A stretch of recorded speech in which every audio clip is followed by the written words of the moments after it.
Here goes nothing. So far, so good. See, gonna wait for it to pop up on my YouTube so I can share it to the buds. Share it to the friends. There we go. Alright, looks like I'm up and running. Fantastic. Share to Snapchat chat as usual every time I open up one of these. Alright. Hello, everyone. Welcome to the bane of my existence, which is the Acolyte. It is now 10 o'clock at night. The latest episode of the Acolyte is out, and we're going to do a watch together of it.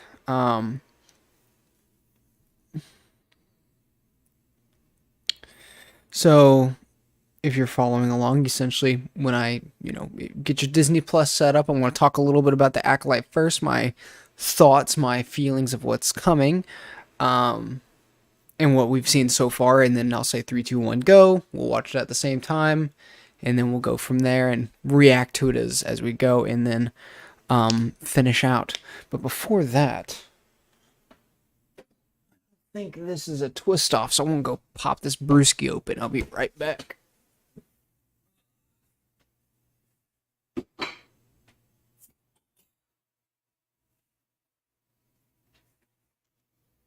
Got myself some good old Guinness for this one. Extra stout should be fun. So, where are we with the Acolyte? I've been watching it. In fact, unfortunately, I've had the dismay of watching it at least 2 times. Briefly on a third to show my friend Jace. What do I think about it? I think it is entirely contradictory in of itself. I think anyone who wants to claim that this show is good needs help. But I mean that in a hyperbolic sense. I think that the show is not for everyone. I think it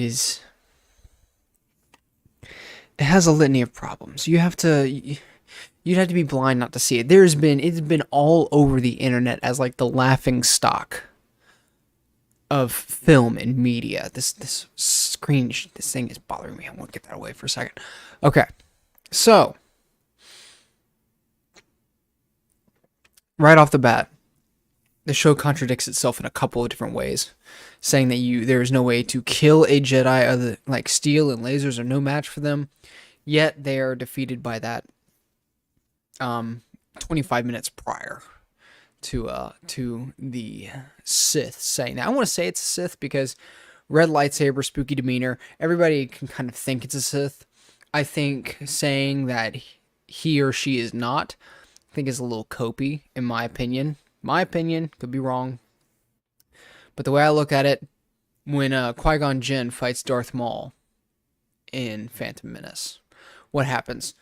Dark hooded figure with red lightsaber pops out of nowhere. They attack, they run off, do their thing. He's like, yeah, I got attacked by a Sith. And then Kai Mundi is like, it's impossible. A Sith haven't been seen for millennia yet. Here, we see something very similar. Sorry, I just saw McPherson's chat. Look at the views. The power of 1, the power of 2, the power of many. Oh my god, that episode was the worst Star Wars content I have probably ever laid my eyes upon. And, because you look at, like, the sequel trilogy, everyone agrees that the sequel trilogy is bad. I don't think there's any debate over that anymore. I think that discourse is over. But we can at least laugh at it. You sip a couple beers with your friends, you're laughing, throwing things at the movie. Right, that's what me and Riley did one time. We had a blast. Very fun to do, laugh at the sequel trilogy. But this is not even on that level. This is just a cringe bad.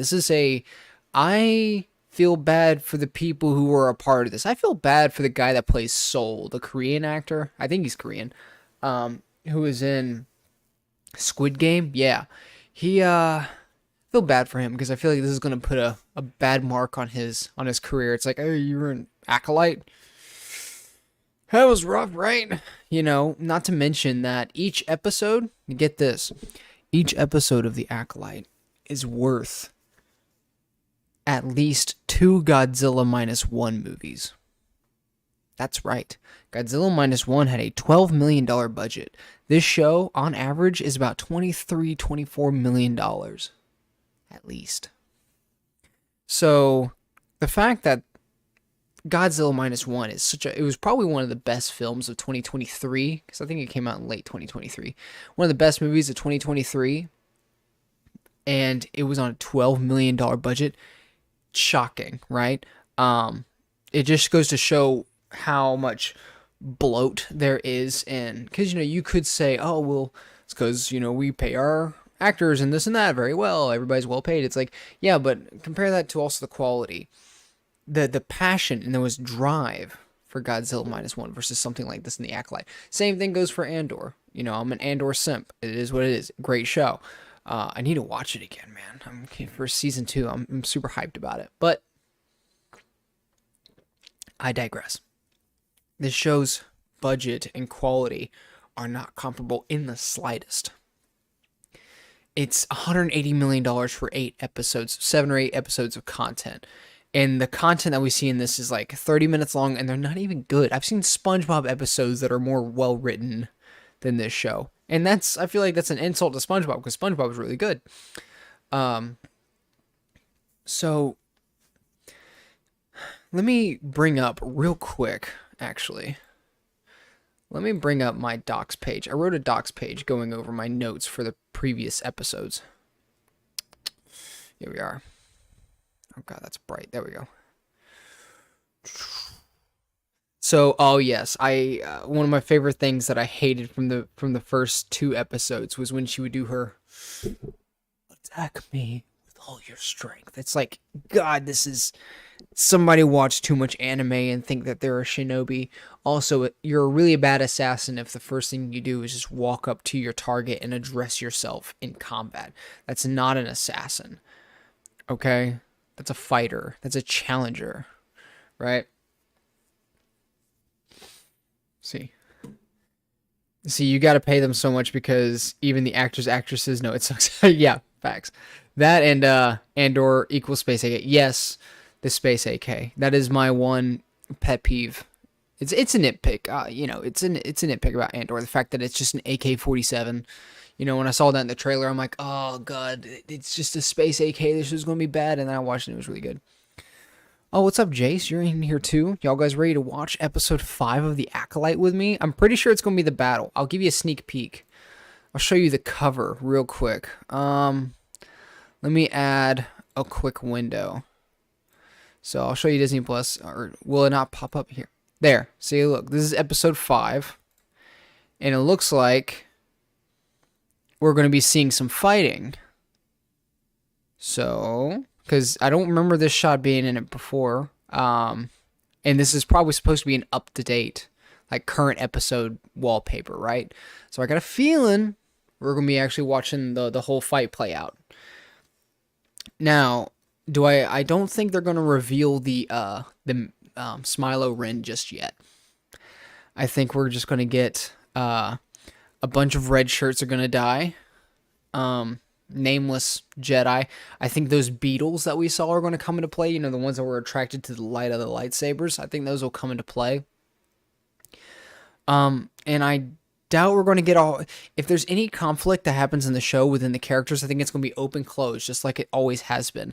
That's the problem with Disney, is they can't let these things sit and settle. They can't let them play out over time. There's conflict, it's immediately resolved.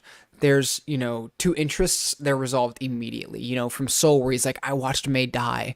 And then he sees Osha, and Osha's like, May's alive. And he's like, instantly flips. He's like, I believe you.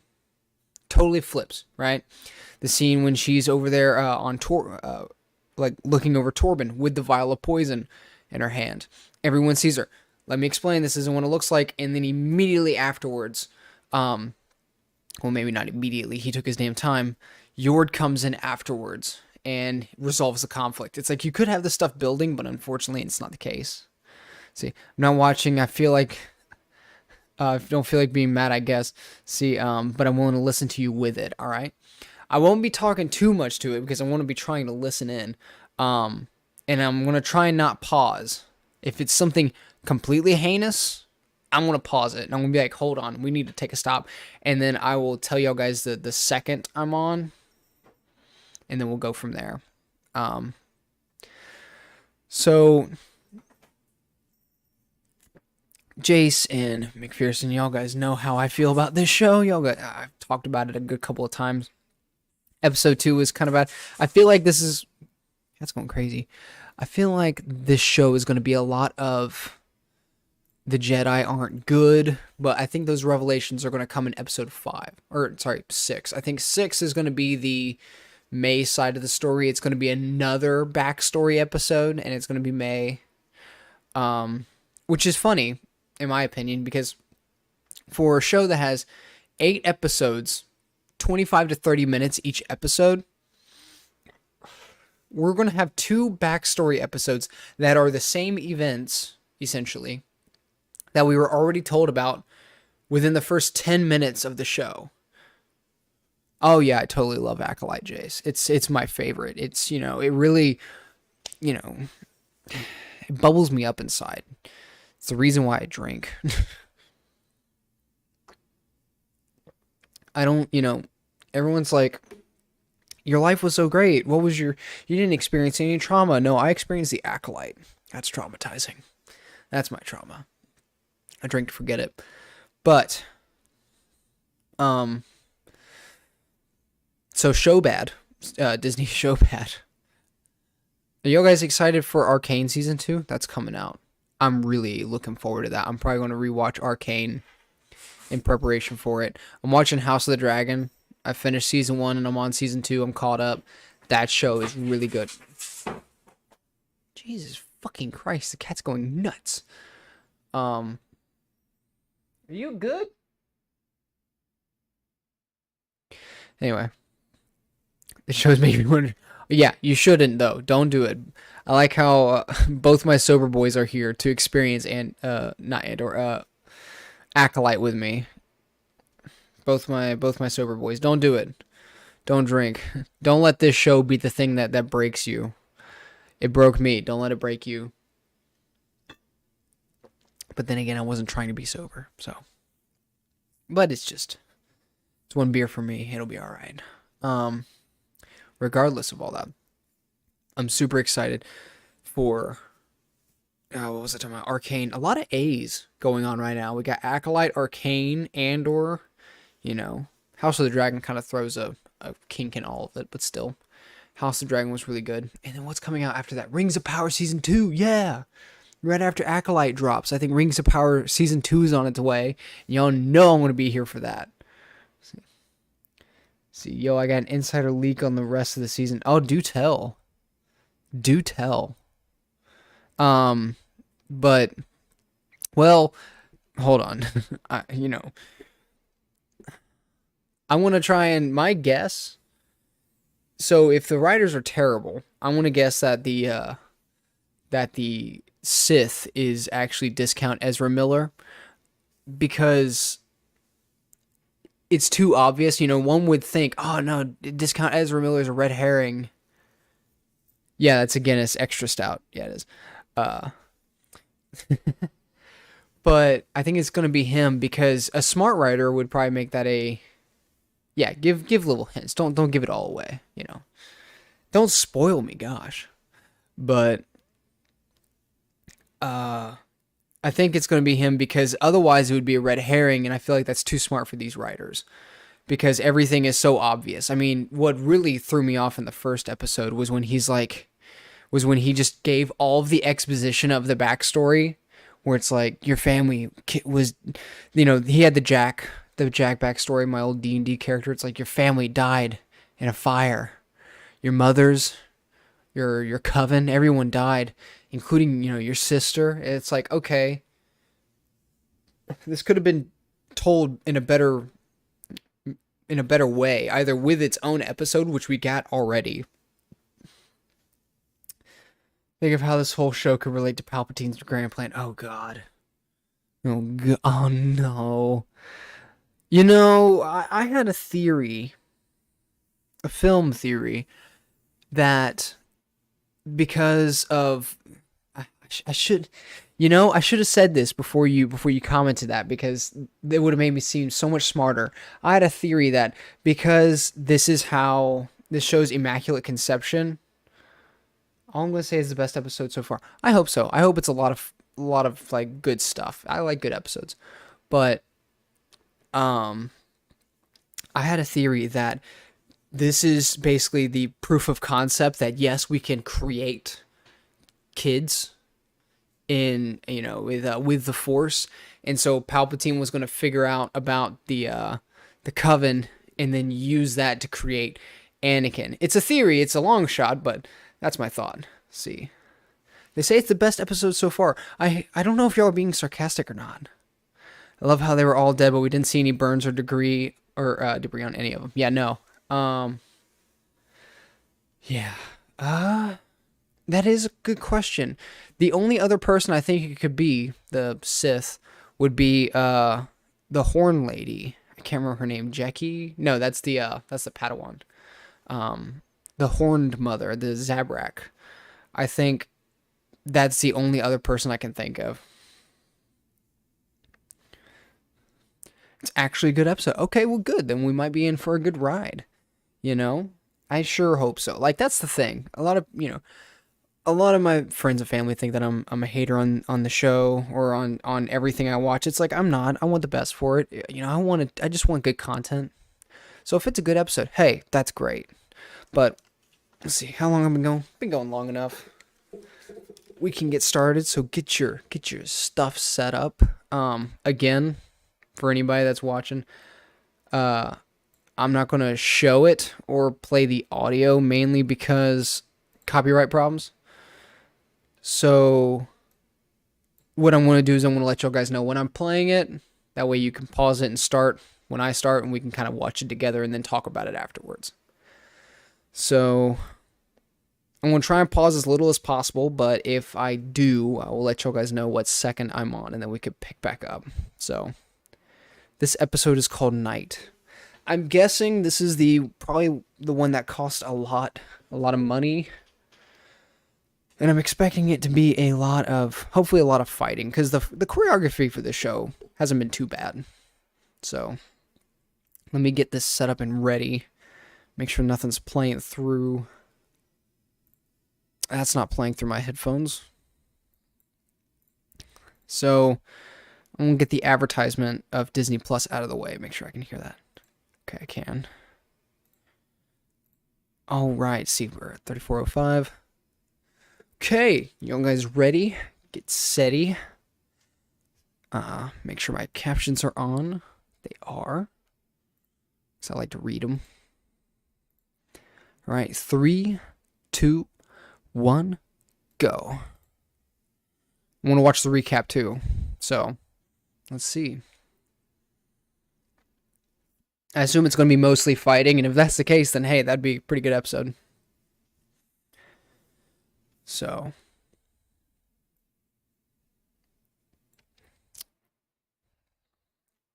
and that proves, by the way, Jace, that she did hesitate. She didn't just miss. She intentionally missed.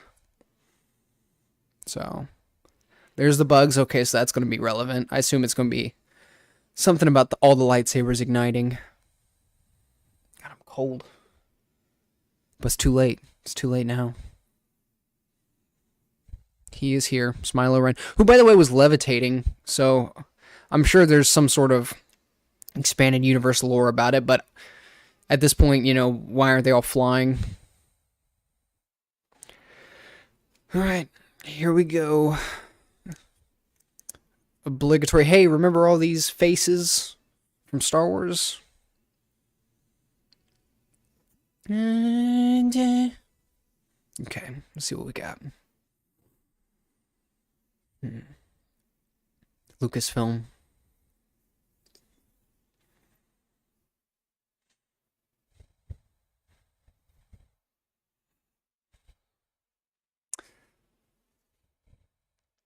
Interesting shot. I like the shot. Looks good.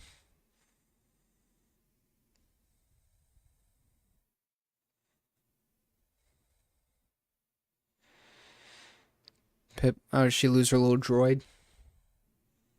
Oh no, there it is. That thing can do basically anything. It's like a get out of jail free card. Yeah, how? Why would he not be a right? He's got to sell toys.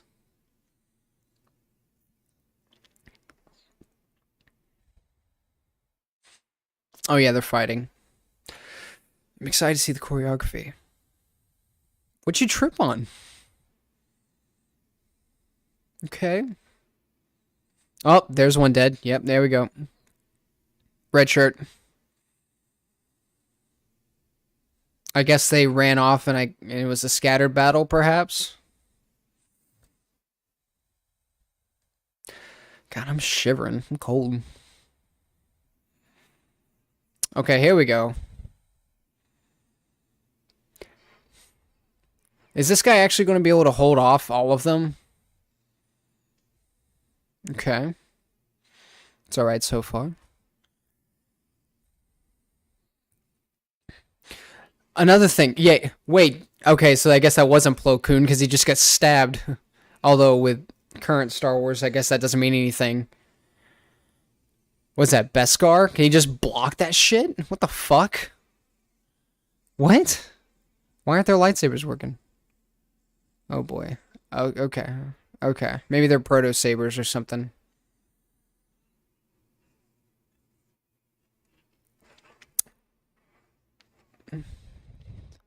Oh, okay. I don't like the force pulling because then it just destroys any use of melee. What the fuck you think you're going to do, lady? It reduces any of the melee combat to just using the force. It's just all ranged attacks at that point.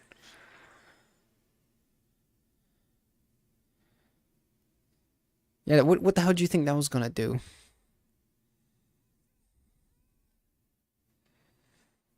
Yeah, smart. Okay, so a few things. One with the kicking and stuff. I feel like you instead of kicking, strike him with your lightsaber because that thing does the damage. Also, I feel like he could have landed a killing blow on Yord, but instead he got him in the leg. But of course, Yord can't die, so you know he just got swiped a little bit. It's fine. It's fine. Everything's fine.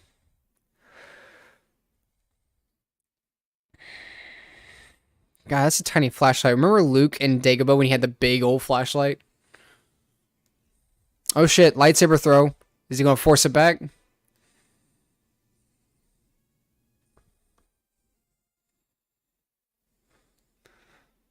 Okay. Did he just teleport? I don't know. It just seemed a little wonky with the camera.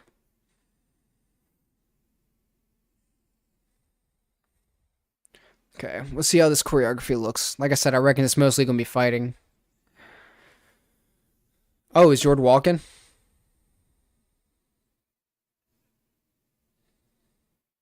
Okay. I'm creepy. I want to be an edgelord. Soul almost looked sad. Yeah, it is a little plot armory. Um, he looks sad. Okay, could it be the Zabrak? I feel like Ezra Miller might actually be a red herring because otherwise Soul wouldn't be so regretful.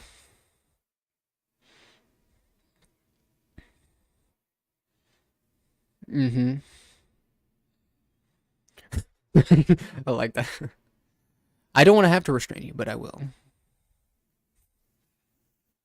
He said it so matter of factly. Subdue was an interesting one.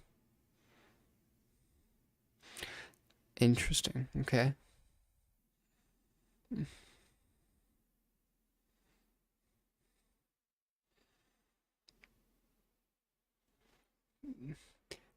Then it's gotta be the Zabrak, right? Because he wouldn't know Ezra Miller. We have no reason for him to know him. And also, they've been saying he a lot. He mispronounced seduced. Lol. Funny. Nah, it looks like a Sith lightsaber to me. Yes, we gathered that soul. That's what you call a Sith. Yeah, have they not studied up on the Sith? He's a master. Okay, Jackie, coming in with the drop kick. Let's go. Slam it. Oh, more Mortal Kombat. You have a lightsaber. And you're a Padawan. Use it. I don't like all the force pushing that is being used. Smart. I thought you were going to surrender yourself.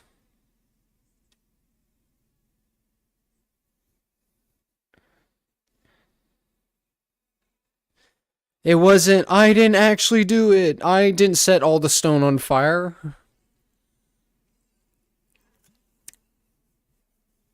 You have a lightsaber.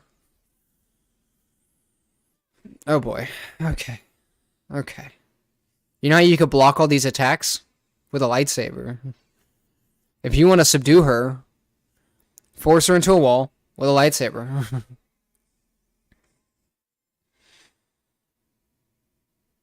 Because if it was her, because they've been saying he a lot, and I feel like with he, they're actually implying it's going to be a she, like Taskmaster from Black Widow. What does the helmet prevent that? Does he have a tinfoil hat?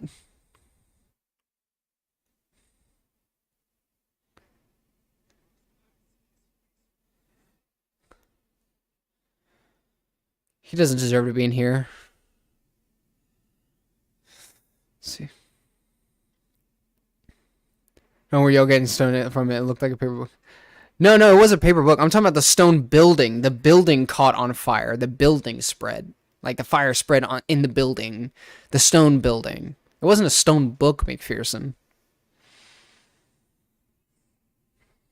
Okay. Okay.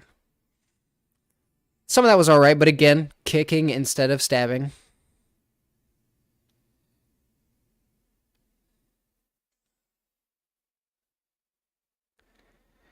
What are we going to learn? Oh, did he disappear? Okay.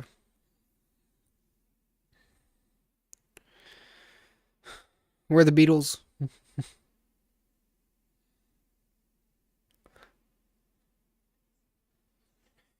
A Sith. Okay.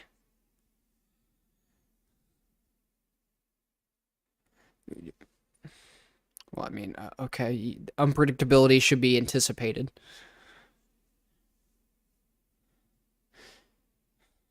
Oh boy. Mothers. It's got to be the Zabrak, or it could be the Coven lady, the big Dukaroo. It could be one of them. Watch it be the old lady. It was me the whole time.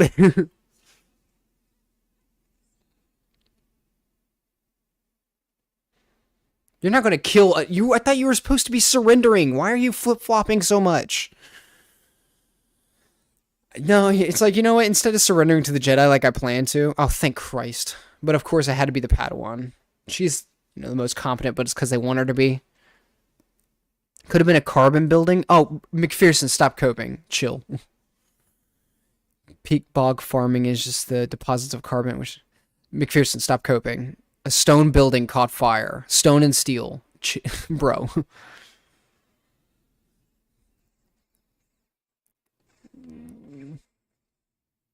Okay. Another kick. Another kick when it could have been a stab.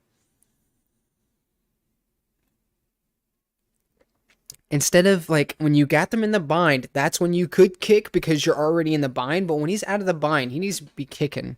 Or stabbing, rather.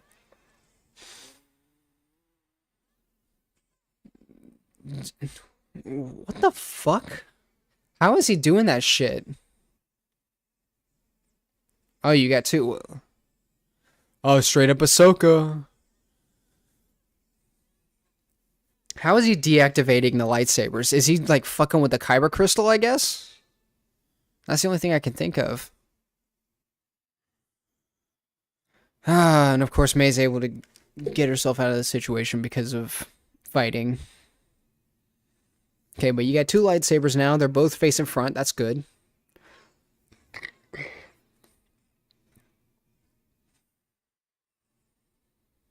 No, well, never mind. You're down to one.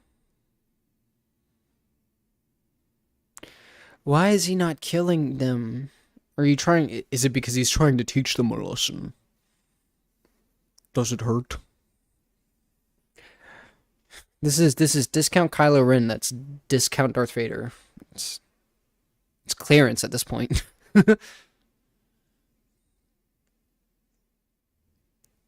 But so far, this is probably the least heinous of all of the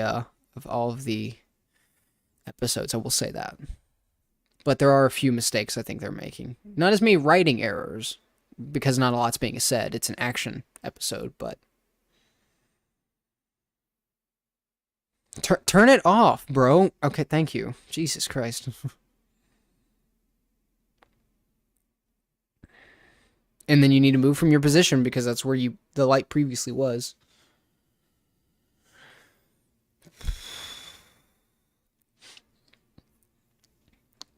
I just want to see if there's gonna be any revelations in this episode.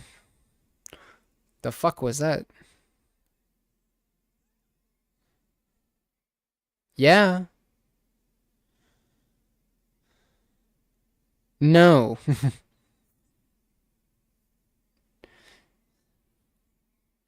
That's gotta be the Zabrak. I got a funny feeling. It'd be funny. That or could. Man, I really don't know. Again, how did okay. I really don't like this using a shit ton of the force. It's bothering me. Why don't you do something, May? Or not? Show your loyalties one way or another.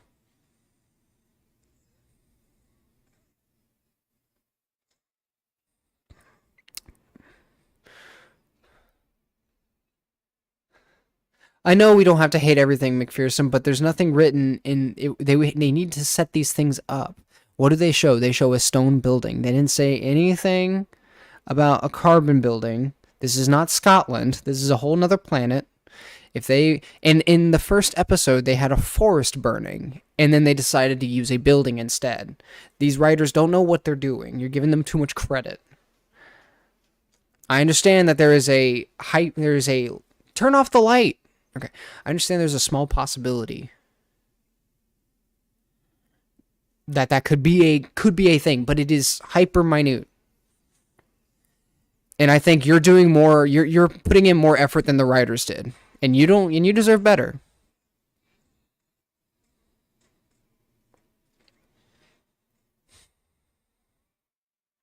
That was pretty sweet.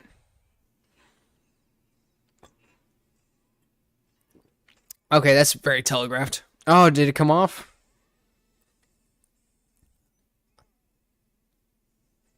Oh, she died. That was surprising. It Ezra Miller? It was fucking knew it. He wasn't even a red herring.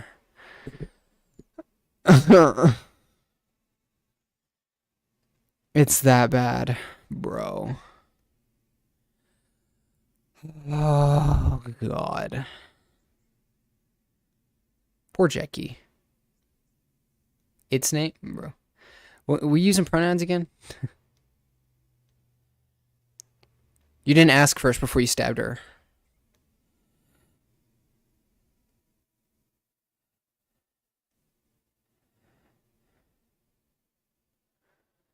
Can't force heal that. Yeah, we called it, man. I called it like 2, 3 weeks ago. Kill her. Kill her.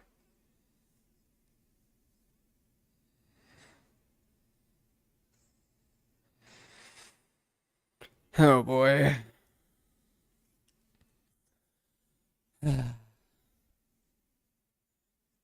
Yes, because you've killed people.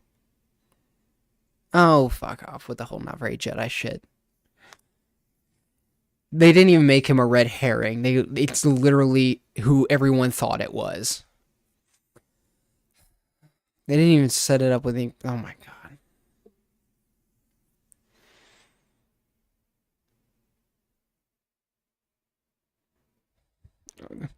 A Sith. I told you guys, a Sith, not some. Okay.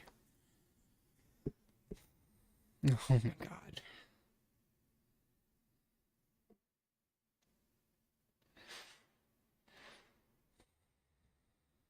He wants freedom. What do you mean freedom?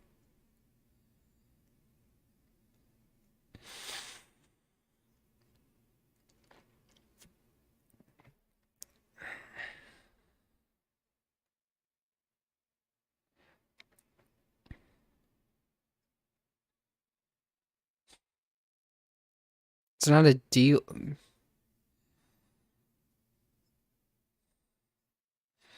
Good.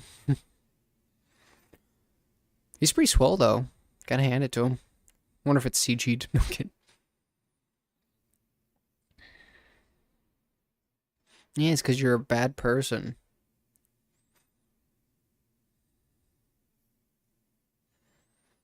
Show name, roll credits.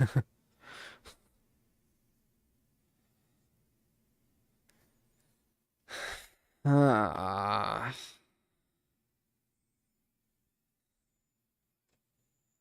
What up, Yord? Come to save the day. But yeah, no, I know the Sith haven't been seen in over a millennia. Oh, snapped Yord's neck. Okay, so people are dying this episode. He just didn't. He wasn't supposed to die yet. Oh, and Osha don't give a two shits. Do it. Don't miss this time. Thank Christ. Finally. Now shoot him. Oh, is now she seeing Yord's death? Yeah, I know, right? I wasn't actually expecting them to kill Yord. We didn't even get to see a whole lot of red shirts die.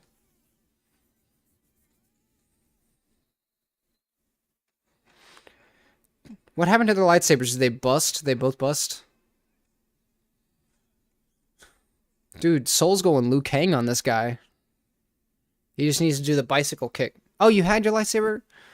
Kill him. Kill him, please. What are you doing?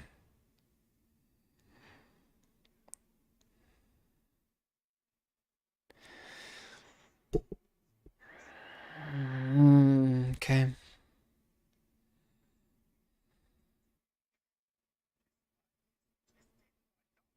It's true. I've accepted my darkness. I'm sure he's accepted it in his own way, bro. You don't know the okay.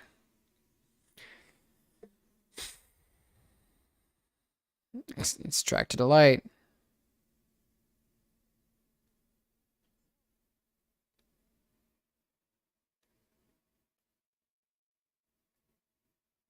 Stab him.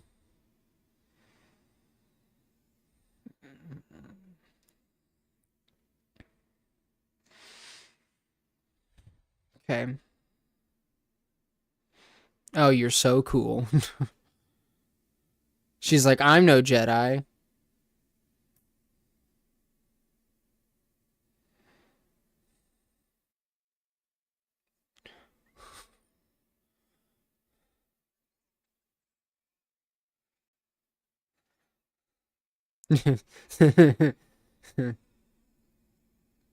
Please tell me he gets killed by bugs. That'd be so funny.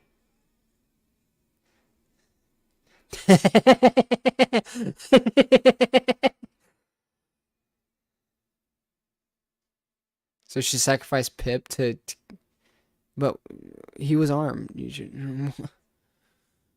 Why didn't you kill him? Because now he could be alive. Oh boy.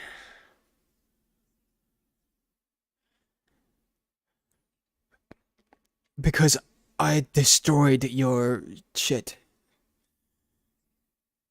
I destroyed the building.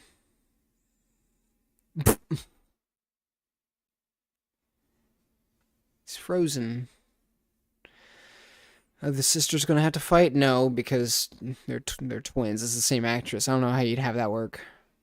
Yeah, they're gonna let him come back with a Sith infestation. God damn it, McPherson.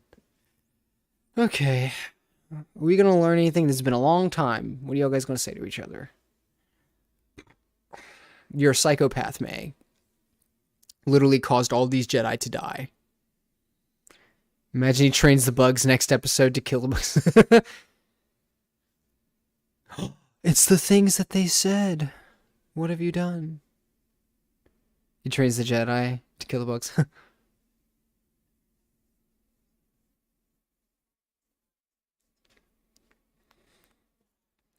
True. Oh, great. Ooh. No, we're people. We're cultists. Yeah.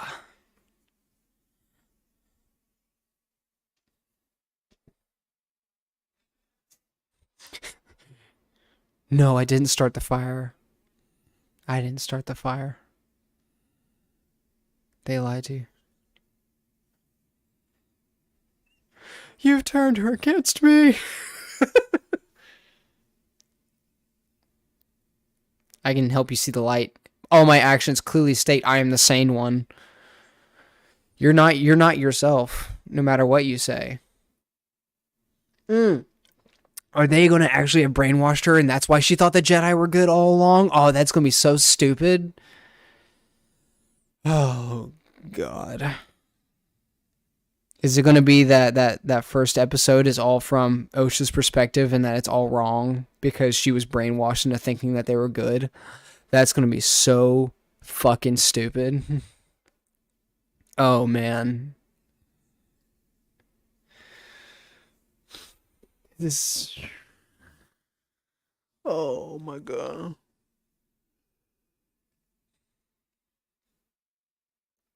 Let's go. Go, Osha. Go, Osha. Fuck yeah. No, do it. Arrest her. Kill her.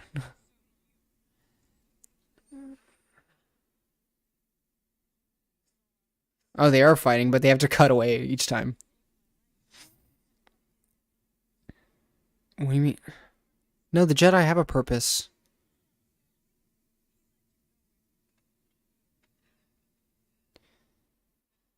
Uh-oh. Here they go fighting again. Oh, there it goes. Force push. Retarded. I'm really getting annoyed by the force pushing and pulling. It throws so many kinks into everything. Oh, imagine if she's just dead. She just hit that rock on the side and snap the neck. That'd be the case if this was Game of Thrones. And then she'd have to live with that for the rest of her life.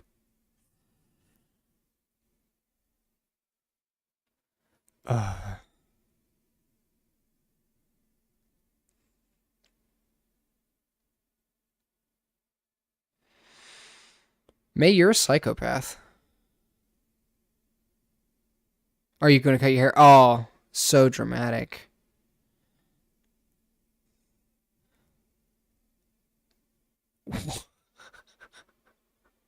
This show thinks it's so cool.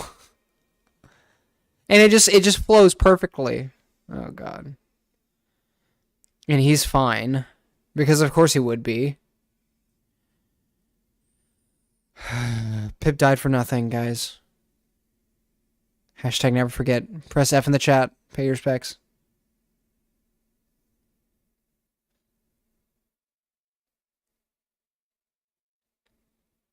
Oh, but he got Pip, so we're okay. Bro, they had force, pull, push, throw in episode 5. Which one are you referring to? Can you tell me the scene, and we'll talk about it? So she gets paralyzed. She's down for like 2 minutes. He's down for like 2 hours.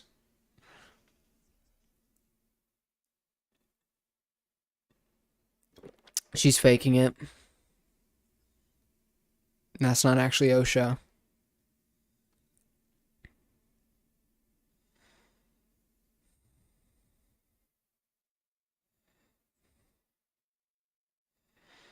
Oh, God. It's the Parent Trap all over again. Oh, God.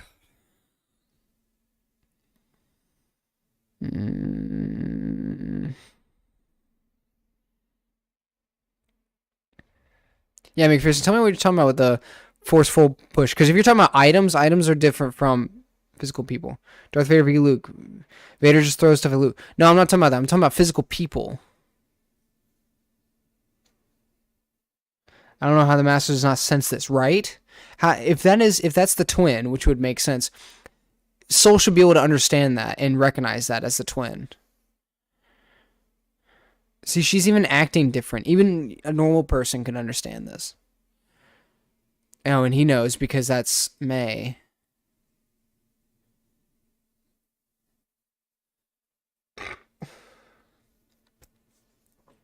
Oh boy. Well, man, I like some of these sets though.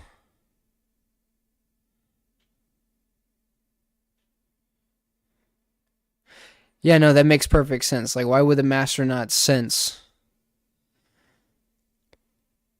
that it's a different person? Because they OP the Force in one way and then they underutilize it in another. They don't understand how it works, or at least how I think it should work. And I mean, who am I? I'm just a guy on YouTube.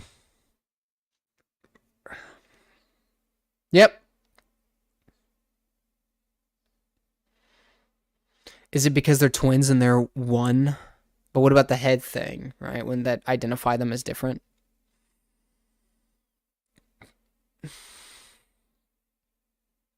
Oh, and he'll find out probably because of the tattoo. All those lightsabers rip General Grievous. Facts. Oh, is it? Are they gonna? I don't know, man. Are they gonna flip flop where now she's gonna become an acolyte? Oh my god! Thank God it's over. Okay, Jesus fucking Christ! Y'all said this was the good one. I mean, it's the best out of all of them, probably, maybe, but okay. That yeah, the tattoo's gonna come back. It's got to be. That's their setup. That was their legendary setup.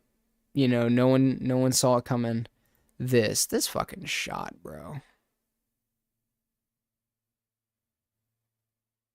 Where is it at? Hold on.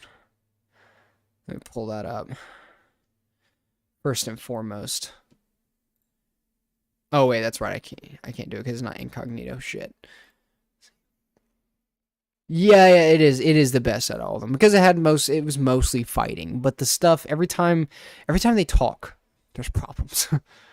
So first off, we gotta start with the main thing, and that is, of course, Kai Mundi saying that the Sith haven't been seen for over millennia.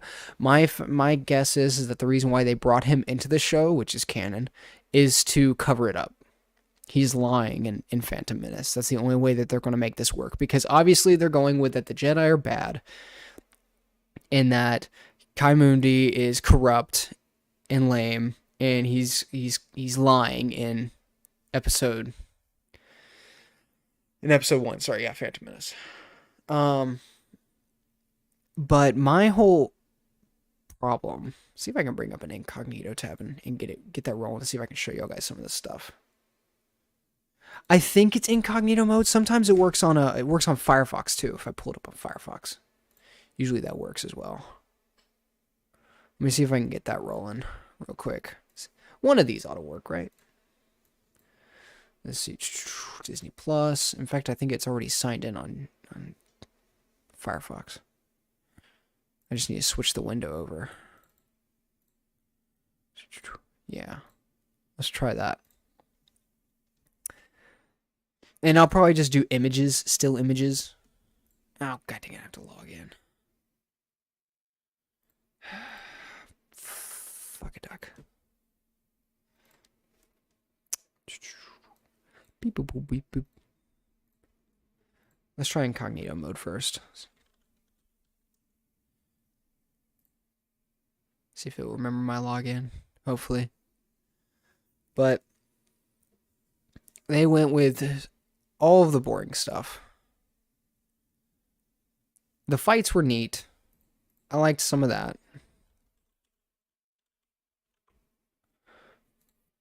But there was also parts of it that I didn't like.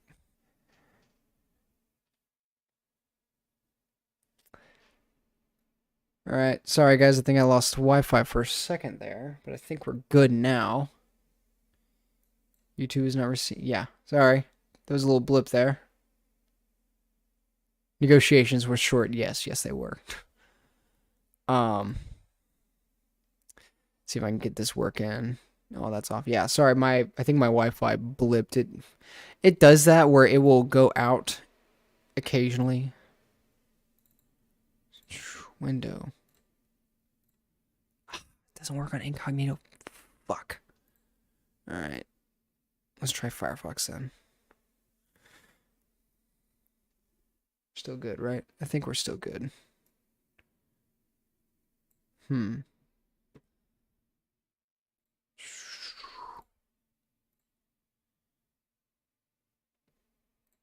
me get this pulled up real second. You guys just hold on with me. Oh yeah, concurrent viewers dropped.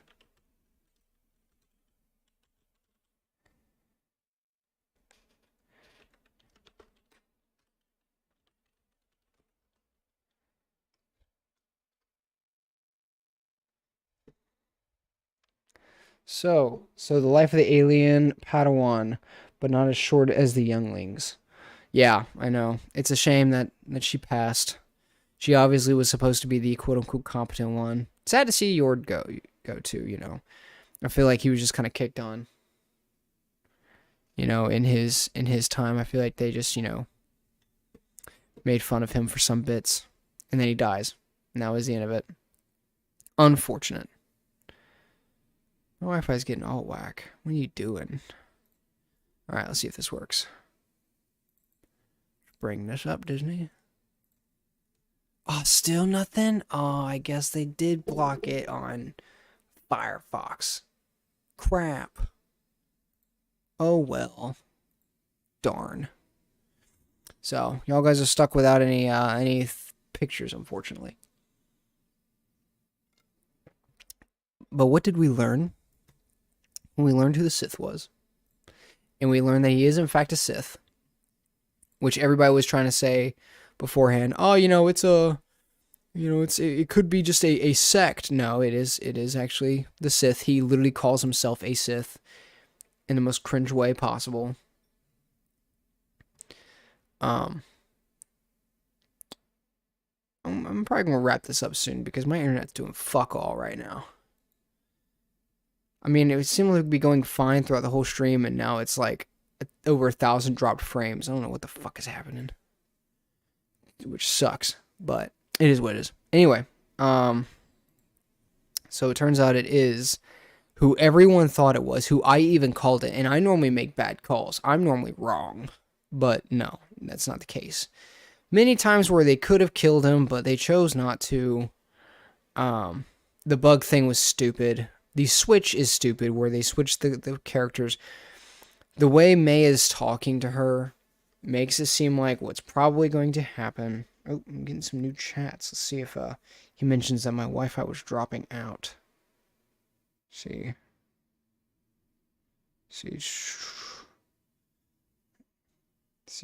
We're giving out honest answers now. I mean, I'm only half joking, blah, blah, blah.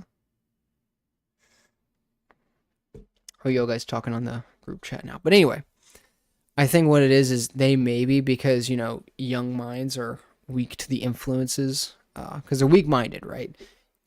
Kids, I would assume.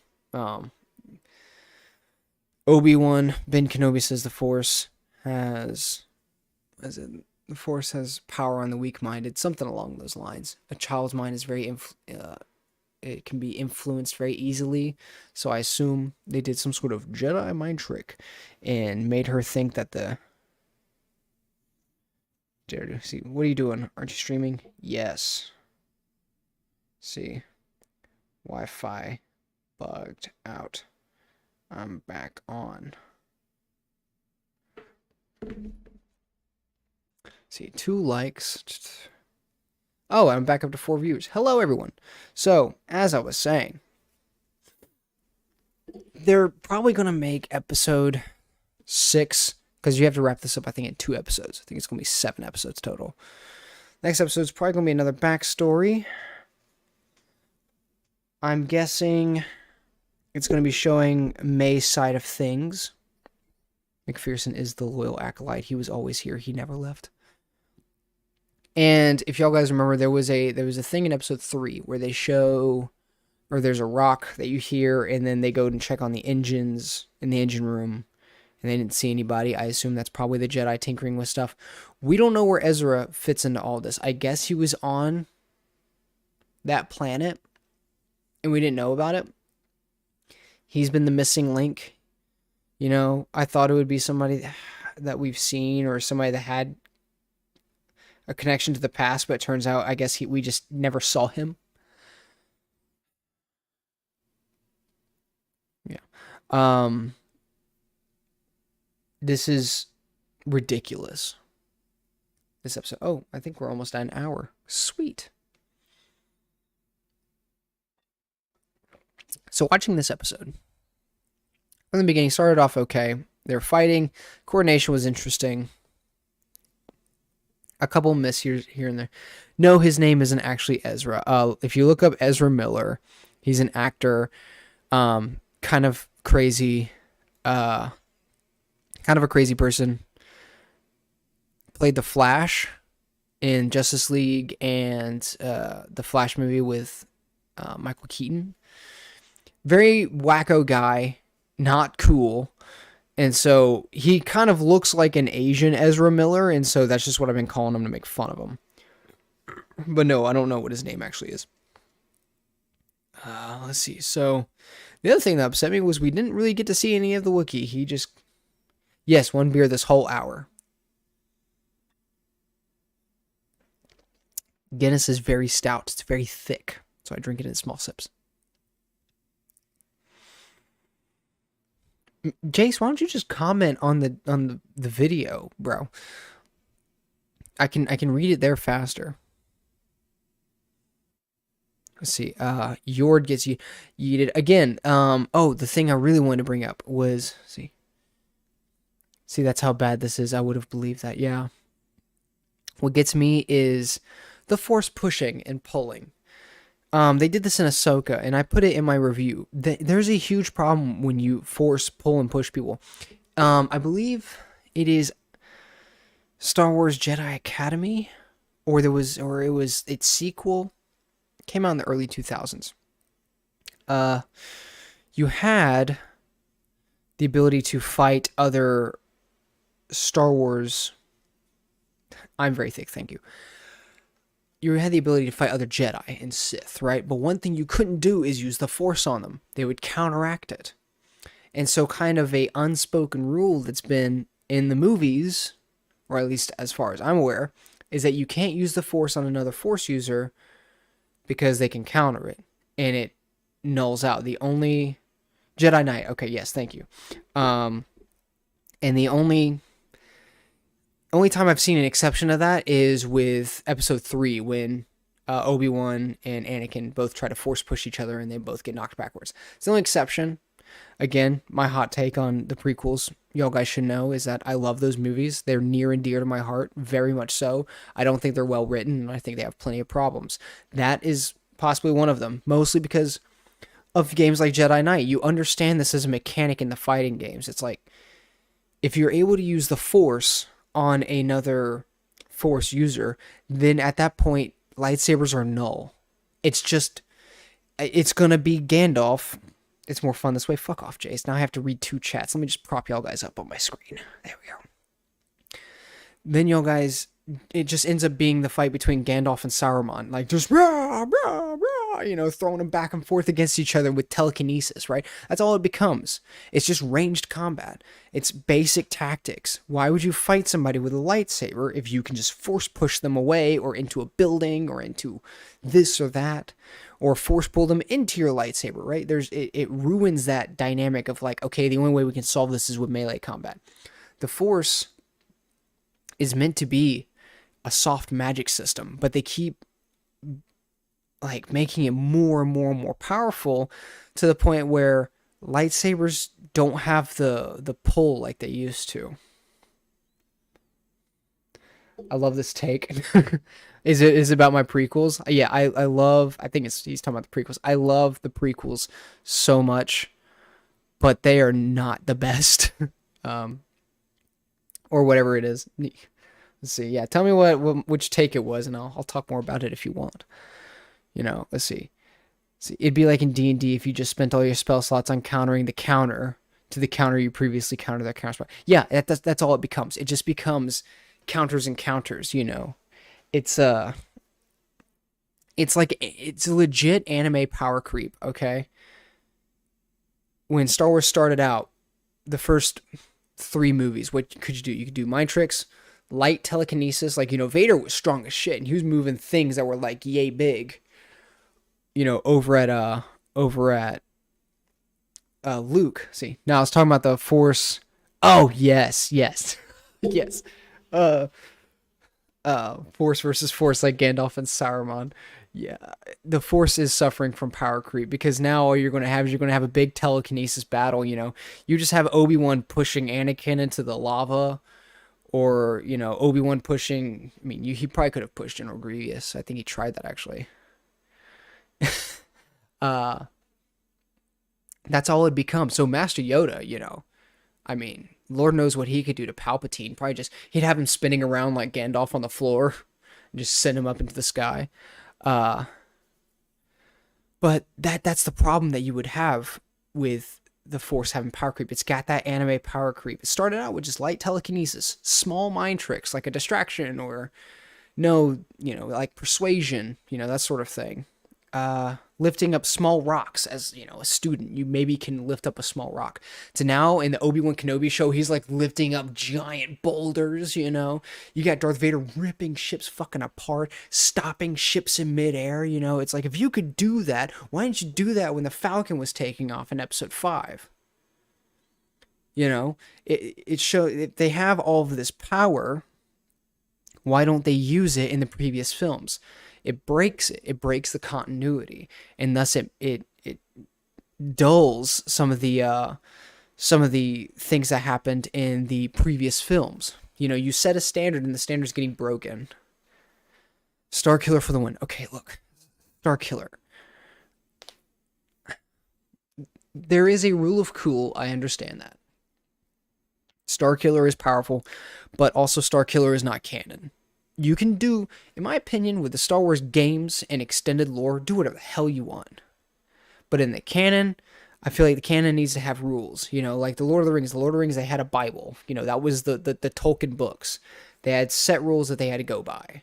You know, I think Lord of the Rings needs that. It's too flexible, and when you have this flexibility, the bending starts to break. And when it breaks, it causes major problems for previous films. And these are good films. I don't want to see them get broken because now when I see the Falcon take off, I'm like, well, you know, what the fuck you doing, Vader? Like, come on, this shit should be easy. And I've even had some people claim that, oh, you know, it's because Vader's older. He couldn't, you know, he's age, you know, gets him. And I'm like, what? I thought with age came with wisdom. That's why Yoda is able to lift up the ship. And in my opinion, Dagobah was supposed to be like the height of the Force ability. He can lift up a fucking spaceship and put it over here. It's a big deal. See, okay, yeah, there's always a book like that about most Star Wars movies. Yes, and there's always a book where, you know, they go ham. But a good example, I'll try and keep it brief because I don't know if everyone's under, like, if everyone in here is with it on the lore, all three of y'all, is Dark Side Force Power. Fuck that shit. Okay, yeah, you could do lightning. That's cool. But I don't think it gives you extra power per se. I think it draws on your emotions and maybe it gives you more power, but I don't think it's to the levels that they're making it. Look at Naruto. Naruto, you know, you have okay, hold on. We got a couple of things in. We down, LOL. What do you mean? Because he's 900 years old. Yeah, he's 900 years old and he's fucking wise as shit. See, the current bit rate is lower than expected. Well, I'm still going, I think. Let me know if I'm lagging or if I'm tapping out. Let's see. I mean, on Dagobah. There's always a book like that in most Star Wars movies. Yeah. Okay. Let's see. So, my point is that in Naruto, like for instance in the Pain arc, you know, you had the set level chakra. Hey, this is how powerful they are at this level, and then you get the later arcs where their power creep goes. Keep going off. The power creep. And when you hit the war arc, everything becomes astronomical. It's like it's just exponential. I mean, even characters like Goku. Again, you know, everyone loves these stories, but you gotta admit, you know, the power creep, it becomes hyper exponential. They go from, you know, I remember, y'all guys remember when Goku was you know, he's over 9,000. It's like I'm pretty sure he's over like 3 trillion now by the looks of it. It's like 9,000 no longer seems to be that epic, right? And it belittles things like that. I don't want to see that happen. I just want people to, you know, abide by the rules. It's not like you can't do creative things with this. Limitation causes creativity. If you can do anything, then you have no basis where to start. You guys are experiencing lag. Well, I'm pulling about as max as I can do with the latency that I get. It dips every now and again. My Wi-Fi is shit, but as soon as I can get fiber, I'll let y'all know. I need to call them and talk to them about that. So you might need to just back up a little bit, and hopefully it catches up. So I know this isn't the best setup, but it's what I've got. Appreciate y'all guys tuning in and listening to the conversation. But let's see. War arc goes crazy. Okay, that's my whole point, is that with Naruto, you know, they have their set things. I mean, we were even talking about this before where, you know, kunai used to be important. You know, you throw it, it's a dagger, it could stab somebody, right? There came a point where it just no longer was relevant. No longer relevant. And that upsets me. Like, because now when you see powers like this, which is 100 years before the Phantom Menace, it makes the Phantom Menace look so small.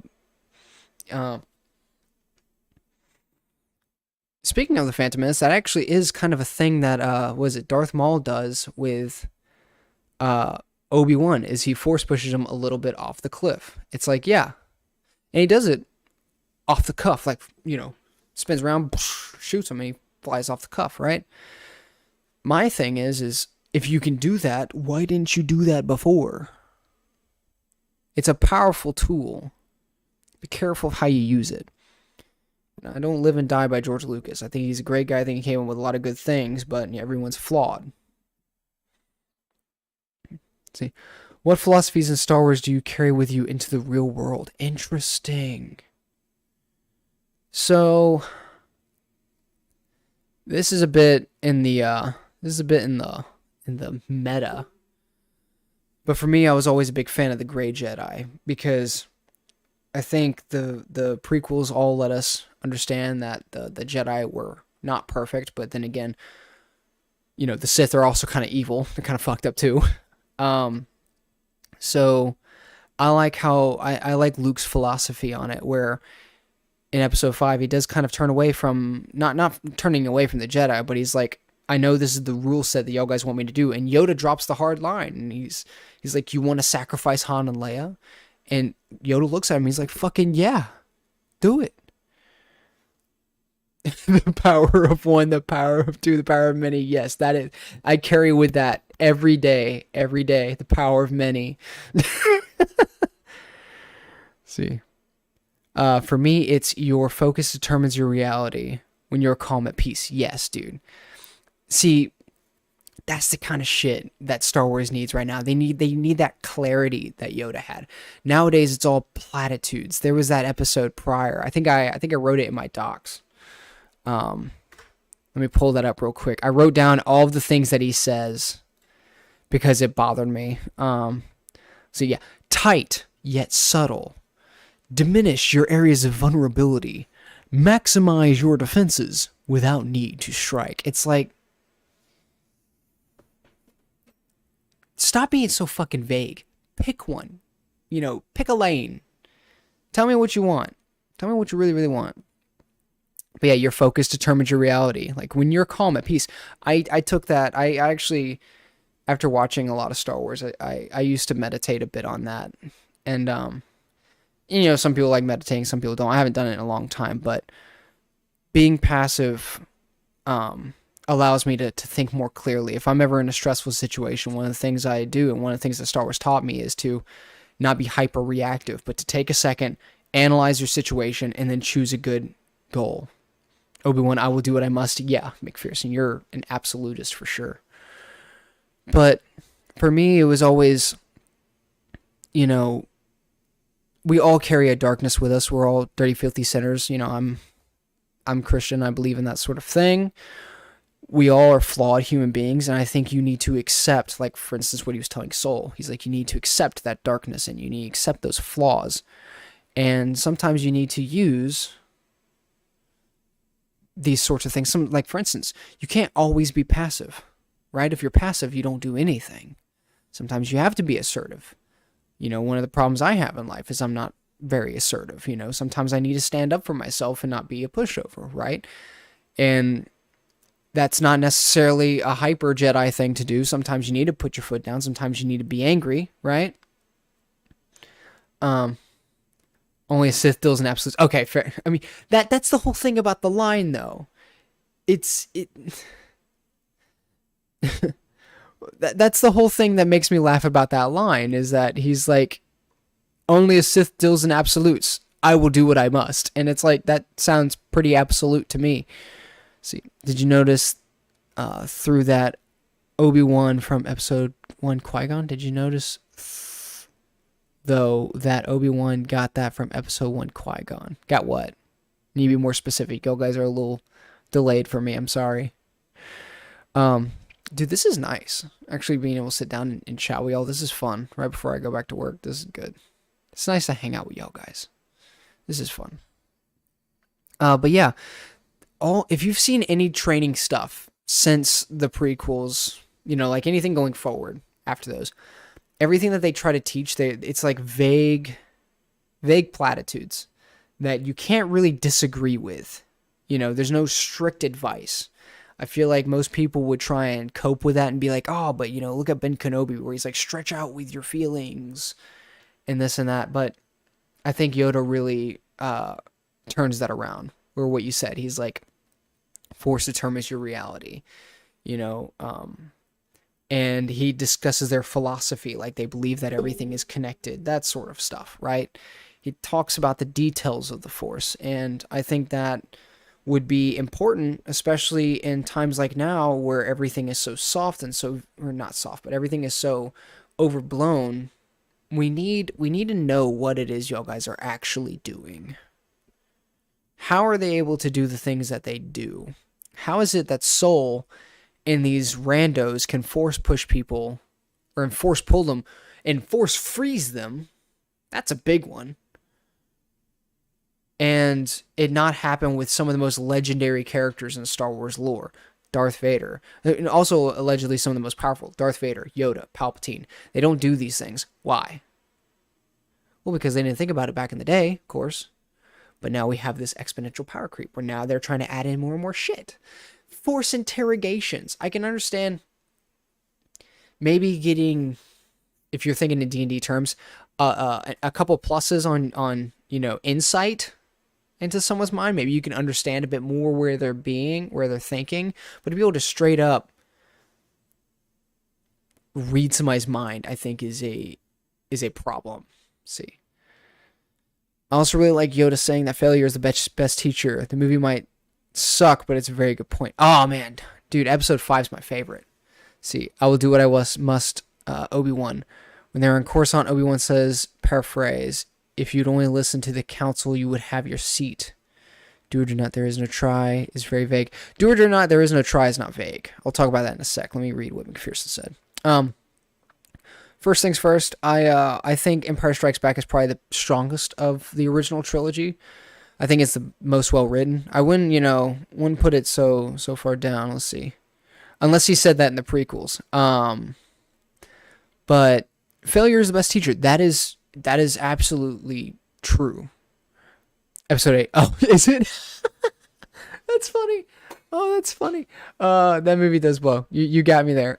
I heard that and I was like, man, I don't remember that line. What is it? Like, am I missing something? And that's why. It's because I never watched The Last Jedi. Because I hate that movie. But no, failure is the best teacher. I think that's probably pulled from a, morality book that they found, maybe. But that's me being cynical. I think it's a good line, and I think it's very useful. Because if you're someone like me, you're a sore loser, and you kind of put yourself down whenever you mess up on something like that. But every failure is a learning experience, and I think that's important. I will do what I must, Obi-Wan, says McPherson. See, when they are on Coruscant, Obi-Wan says, the paraphrase, if you would only listen to the council, you would have your seat. Yes, he does say that. Let's see. If you only listen to the council, you would have your seat. Yeah, that's the thing. Anakin is for one thing, he's very ambitious, but at the same time, the thing that the council does is kind of messed up, being the first master, or not, to someone to take a seat and not be a master, right? Because he's only there for political purposes, and that's kind of sucky. But again, the prequels were supposed to make the Jedi more not so light and dark, but like a bit of a blend. They were flawed at the end of not the Empire, the Republic. Let's see, do or do not. There is no try. Isn't very vague. Oh, no, it's not vague. It's very clear. It's but that's the great thing about Yoda, is that he's not vague in some areas. He's pretty straight and to the point, and I think that's very strong of him. Let's see. McPherson says, when they're about to head back to Naboo with Anakin after he's been denied acceptance by Mace Windu. Yeah. Him and Mace, man. I think there was some theory saying that Mace was allegedly the chosen one, or he thought he was the chosen one. That's why he chose a purple lightsaber. That's all extended universe stuff, though. But Mace is a hard ass. He doesn't think that... I don't think Mace thinks Anakin deserves the spot because he's so ambitious, and also because he's so fucking good at what he does. In the prequels, at least. But he's hot-headed, and he's to the point, and that's the thing that Anakin doesn't do. He's not very passive. He's very aggressive. And let's see, I don't think he should be a master in episode 3. I think he should have stayed a Jedi Knight, and the main reason is because he didn't have enough control over his emotions, as we saw, considering he turned into a Dark Lord of the Sith. See, number 3, explanation. I think he means that whether you go against the grain or not, you do what you gotta do. If the alphabet boys show up, then I will do what I must. I hear you. I do get that, but at the same time, the line can be debated, and that's what I like about the prequels versus a lot of this stuff. The prequels, you look into a line and you dissect it. It could go one way or another, but you can deliberate. With a lot of this stuff, the lines that you hear. I mean, try and argue tight yet subtle for me, right? Maximize your defenses without need to strike. It's like, okay, I understand what you're trying to say, but I don't know how I can apply that in my life, right? It's too vague for me. So train yourself to let go of everything you fear to lose. Very much Yoda punishing Anakin to desperation. Yes, that is the hardest. That was one of the hard lines, and you can see it. That's the thing I like about these movies. The more you watch, the more you see, okay, this is the little tidbit that pushes them ever so closer towards the edge. Train yourself to let go of everything you fear to lose. That was something that even when I was a kid, I kind of disagree with Yoda on. I was like, dude, look, I don't know if I can do that, man. Because I got a wife, I got kids. I'm always going to be scared to lose them, and so that's where I disagree with the Jedi, and that's why I'm more fond of the Grey Jedi and Luke's variation of them. Because to go back to what we were talking about originally, Luke's like, you want me to keep training to be a Jedi and let go of my attachments and sacrifice Han and Leia? And Yoda says, if you honor what they fight for, yes. And I'm like, bro, that is... I mean, hell, he made the decision. He put it out there. So, I mean, like, damn, that's a hard line, He's at least he's at least a believer in what he thinks, but it's a hard sell. And so Luke goes against that, and he gets the shit kicked out of him. Everyone watching is gonna be on Luke's side. No, man, go save him, go stop Vader. And it gets his ass handed to him because he wasn't ready. And everything goes wrong because of it, or a lot of things go wrong because of it. But in the end, yeah, I gotta hand it to him. He stuck to his guns. Stuck to his guns, and then when you see him in episode 6, he damn near looks like a Sith. He's choking people and shit. Running in, wearing black, hooded, kicking ass. Green lightsaber, that it's such a cool movie. But that's a lot of the stuff that I apply from Star Wars into my life, is that no organization or person is going to be perfect. No one is. You shouldn't completely align yourself to one way or another. I used to be sometimes you think a channel, a company, a group could do no wrong, and yet they do, right? It's because we're all human. We're all flawed. And so don't put all your eggs in one basket, Don't hyper focus on one thing. Diversify at least a little bit, if you when it comes to like advice or people that you're a fan of. I used to live and die by, Bungie or Ubisoft, and I'm like, wow, these guys, Bungie has some flaws, and Ubisoft actually kind of sucks in some of their new games. I'm not a big fan. Let's 8 people watching, 8 people. Wow, fucking, let's go. That's dope. Hello, everybody. Concurrent viewer says 3, but I'm happy with it. I'm happy with that. I get to chill and hang out with y'all guys and talk about Star Wars. This shit kicks ass. I thought I was barely going to make it to an hour, and here we are almost an hour and a half in. I need to crack another cold one. I want to go a little lighter this time, mainly because it's a pop tab and I don't want to leave the mic. Going with a good old Yingling. The Grey Jedi Code, says McPherson. There is no dark or light, there is only the Force. There is no good without evil, but evil must not flourish. I do what I must to keep balance. Part 2, yeah. Dude. Grey Jedi go hard. I wish there were more. I think Filoni used the Grey Jedi once. I can't remember if it was Rebels or something. I never watched it. But he was like, I'm the one in the middle. And then he just kind of didn't go one way or the other. But classic brew. Yeah, hell yeah. But the Grey Jedi, I don't think they've implemented it right. Because for one thing, they make Ahsoka out to be a Grey Jedi. And morality-wise, I can kind of see it. Where she is, where she's not one way or the other. No, she's not a part of the Jedi Order, but she's not a Sith.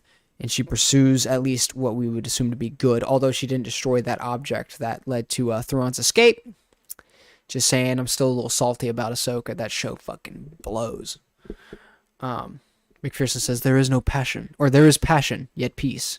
There is serenity, yet emotion. There is chaos, yet order. Yeah, there's the, they take both, from both the Sith code and the Jedi code. I remember this. I always wanted to buy those books when I was a kid.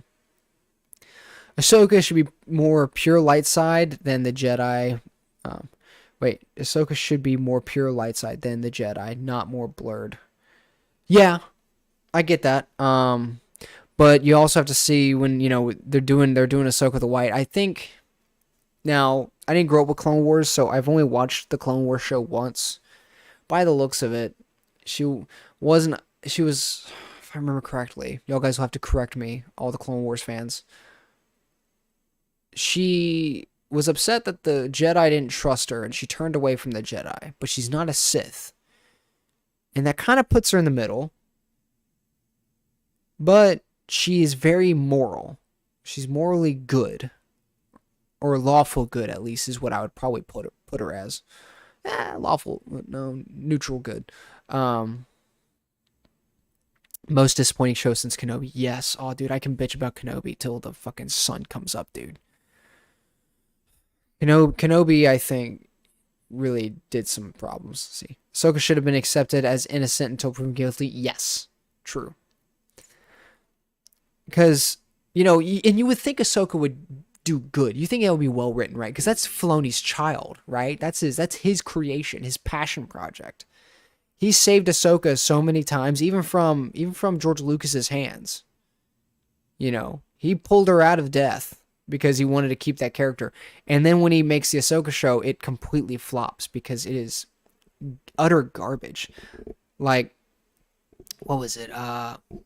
My biggest problem with Ahsoka was the beginning when she kept the orb that has the map that leads to Thrawn, and she doesn't destroy it, thus nulling the whole 10 years that Ezra, not Ezra Miller, the whole 10 years that Ezra's been gone. Ezra should have been furious when he saw them because he spent 10 years on this desolate wasteland. I assumed he should be dead because they had a Star Destroyer and he was just a guy. You know, I assumed they would have found him and blasted him with their guns. In the Mortis arc, her life is used to rebirth the daughter embodiment of the light side. She should essentially be the most pure light being in the galaxy. Yes. Hitting things with sticks. I remember that. You'll have to forgive me. Okay, forgive me, Clone Wars fans, for I have sinned. I wasn't a fan of the Mortis arc. And mostly because a lot of it was forgetful to me, and I think it will sound contradictory. I think when it comes to the rules of how the Force should be used, I think when it comes to the rules of the Force, those should be more strict, right? High limitations. But when it comes to the Force's background and where it came from, I think it should remain vague and mysterious. It gives it that mystique, that wonder, right, of what the Force is. I think Mortis explained a bit more than it should, and I wasn't super happy with it. So I just kind of took Mortis and I kind of put it somewhere else. I've said that in the Ahsoka show. You know, I have the original trilogy canon and prequels, and then everything else I kind of put in the Filoniverse, right? Oh, that's the Guinness. But you're right. That doesn't make sense. She should be absolutely, pure light. I mean, she is wearing white now, which is I think a ripoff of Gandalf the White, but that's just me. That's just me. I know they were trying to make allusions to it. I just don't think it was done well. And then with the Kenobi show, I tell everybody in the nicest way to put it, the Kenobi show is literally, you have to pan. You're like panning for gold. You're sifting through the mud to get these tiny, tiny nuggets of gold, right? For instance, the scene when he actually talks about the Force. I can't remember the line exactly, but he's like talking about what it is to feel the Force. And he says, it's like, imagine being in a room of darkness and someone turns on the light, something like that. It was soft, yet it was, I was like, that's actually kind of nice. And then the scene when he realizes Anakin is alive, that was cool. Just that shot going in on Obi-Wan, and Ewan McGregor's phenomenal acting. They're like little nuggets that are great. You just have to pan through the shit that is that show. It is so bad. It is horrible. And it's a shame. I think you really lost it with that. You lost everyone with that, in my opinion. It's good if you rewatch the Mortis arc for the plot, not just to get through the show for us. I don't wanna. I'm gonna be honest. I've already been told I gotta watch Rebels, and I've gotta watch fucking Fallout. I know y'all guys want me to watch that, but I'm trying to catch up on everything else on my backlog to watch, right? So I've caught up on House of the Dragon. I finished my anime that I was watching, and so I might have enough time to start watching Fallout now. Maybe. I gotta check. Got so much shit I gotta watch. I'm just glad I'm uploading something at the moment. But how many let me know how many episodes the Mortis arc is, and I'll consider it. rewatching it. But I don't think I was a fan of it. I don't think it was my thing. Rebels is actually good.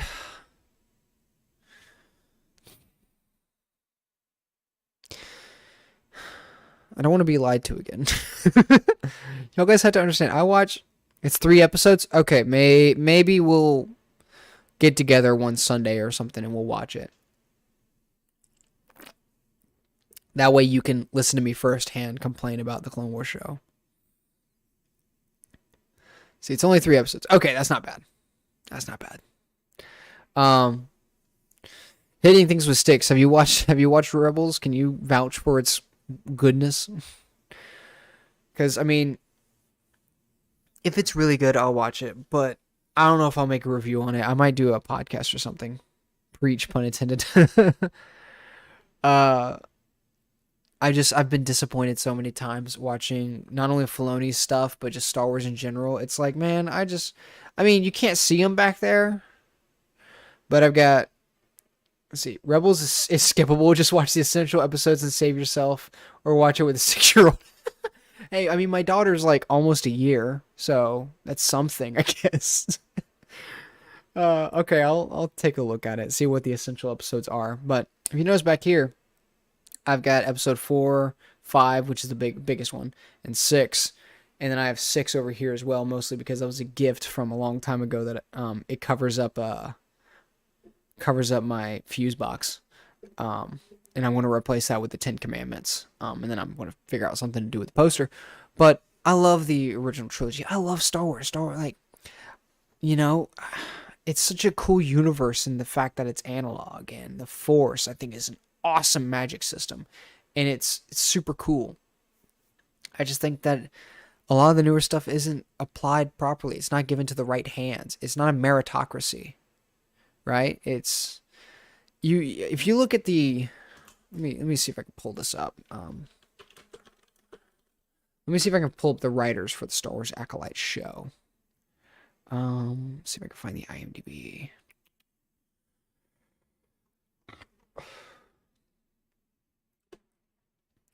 IMDb. See, Rebels is skippable if you like skipping the good stuff or lore. Uh-oh. Let's see. All cast and crew. I know it's created Leslie Headland. Let's see. Series and writing credits. George Lucas doesn't deserve this. He's not. I don't think he's really doing a lot in this. The person who's written most of the stuff is Leslie Headland. She's been a part of each episode by the looks of it. And she has produced, since 2012, Bachelorette, co-producer. She was producer on all of these. Oh, and she's an exec producer. Let me see if I can... Oh, those are the directors. Oh, but she is lead writing credits. Writer is Charmaine DeGrat, who is... Let's see, what is she? Is she an actress, or... She's written parts from House of the Dragon? No way. What the fuck is she doing in this show? Daisy Jones and the Six, The 100. Oh, Shay watched that show. Chambers. So she's written a total of 1, 2, 3, 4, 5 projects.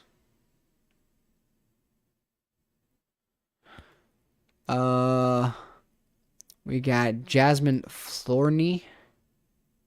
She's written 1, 2, 3, 4 things, and Falcon and the Winter Soldier is one of them. Oh my god. She's written half of this show. Right? And she's had 4 projects. And one of them was Falcon and the Winter Soldier, which I was told was not great. Truth be told, Heather's in Hand of God. So I've been told that all those are not great. Why are y'all guys fighting? I'm trying to make a point over here. Let's see. Force comes from the mitochondria. Everyone knows that the mitochondria is a powerhouse. The 4-Pondity 5. See, all of these filler episodes are more lore. If you like lore, you'll fill of this cake, not just Harrison Delano. My point that I'm trying to get at, while y'all guys are over there yelling at each other, is if you look at the writers. Okay? So we've got Leslie Headland, who we know is the assistant to Harvey Weinstein, or used to be ex personal assistant to Harvey Weinstein. Yeah, George Lucas. I really don't think that he's doing a whole lot because it says based on Star Wars by, right? Um, so I think they're just using his name because it's like he created the show. Charmaine, who somehow was a part of House of the Dragon, that actually does surprise me. Jasmine Florney wrote 3 episodes. And a lot of writers for this show. 1, 2, 3, 4, 5, 6, 7, 8, 9, 10 writers. And we got the show that we got. And most of these people, I assume, do not have a lot of... Yeah. And they're all from... Wait, are they all from the same movies? Or same shows? Bro. Look at this. Look at this. Falcon Winter Soldier. Truth be told, Heather's Hand of God, right? This is, Oh, that's Jasmine. Okay. Maybe... Oh, it's because I clicked on her name twice. Jason Milcalf. Acolyte Heathers. That's a connection. And 3 other projects. We got Core Adana. 2 episodes. Acolyte Imperfects. Mr. Robot. Time for... Look, 4 projects. Jocelyn Bio. 3 projects. George is the largest individual owner of Disney stock, and he's just watching the private plane. Yeah, I mean, look, George is just chilling. All right, that's what he's doing. I really don't think he's. I don't think he's doing much. I think he's really just kind of driving around. He has a stock in Disney, and I think he's just taking that to his fucking grave. All right, I really don't think that he is over watching, sitting next to Kathleen Kennedy, saying, all right, now I want them to do this, and I think we should include this person in the show, and we should add this writer in that. I don't think that they should be. I don't think he's doing that. I think he's just vibing, guys. I really don't think he's invested in this project anymore. He sold it in 2012, and I think he's just been coasting since. I think he bought the stuff, the Disney stock to support them. Be like, I'll put this money in there, and I think he's just been coasting since. And I mean, he's not going to pull out his stock right now because it's plummeted since he probably purchased it, right? So why would he pull his stock out? He's just going to lose money. You don't lose the money if you never pull it out of the investment, if you think about it. So I think he's just going to take that stock to his fucking grave, man. The man's 80 at this point. I really don't think he's doing much. Especially not with the Disney Star Wars projects. I think they just use his created by, and that's it. But it's crazy that this show can get put together like this. You look at something like, let's see, the stock was part of the initial purchase of the deal. Okay, that makes sense. So yeah, you have to think. Well, let's do the math. Actually, Disney stock price 2012. Oh, not 2021, 2012. 2012. The stock ranged from $34 to $50. See what it is now. It is now $100. Okay, so he made money. So he could sell if he wanted to, I guess. Think about it. I didn't know it was that low back in the day. Let's see. December. Let's see. Okay, yeah, I guess it was around $50, and then it bumped up. So, I mean, I guess he could sell if he wanted to. He'd make his money back fairly well. I mean, let's see. What are y'all guys talking about? The stock was part of initial purchase. Jordan Peterson impression. I guess they do kind of, that's, yeah, fair enough. Fair enough. That did kind of sound like Jordan Peterson. I just don't understand why he wouldn't train a new pupil. Dave is a lost cause. I think Dave was the pupil. I think Dave was what he was wanting to who he was wanting to use. Oops. Can I fix that? Okay. Oh Jesus. Oh no. Okay. Yeah, no. I think Dave was the pupil. And Dave has obviously failed. But, he put all of his eggs in one basket, and that's fine. It is what it is. I hate to say it, guys, but I'm pretty sure Acolyte is the corner. I don't think it's Star Wars is, I don't think this is the Star Wars killer. I think Star Wars was killed. And this is the corner saying, hey,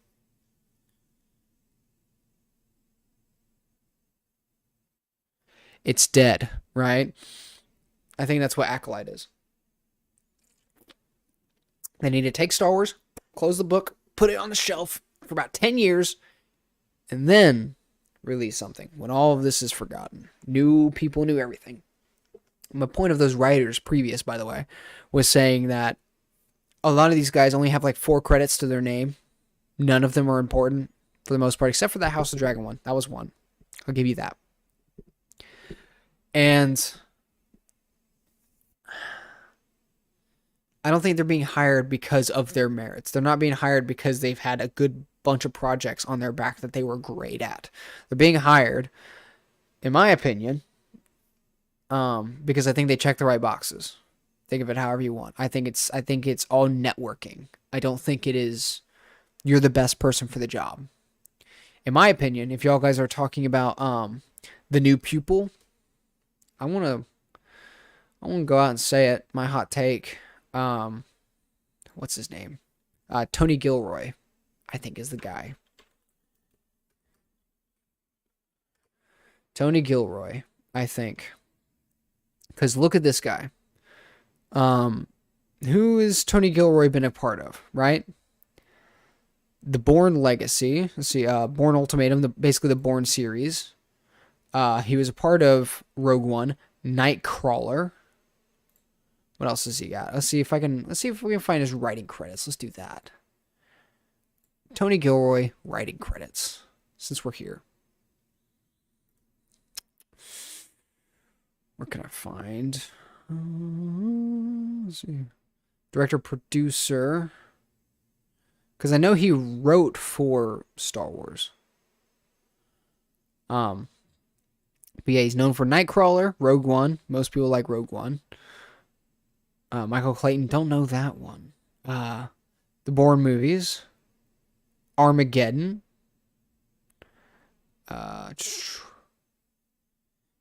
Some pretty decent movies that people know or are fans of, right?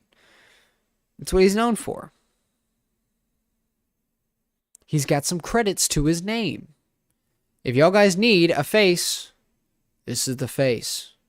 He wrote Andor, for Christ's sake. And Andor might be a little boring, okay, so don't put too many restrictions on him, but tell him, okay, we maybe want something more like Empire Strikes Back and less, like so-and-so. Cringe Jim, what are you talking about?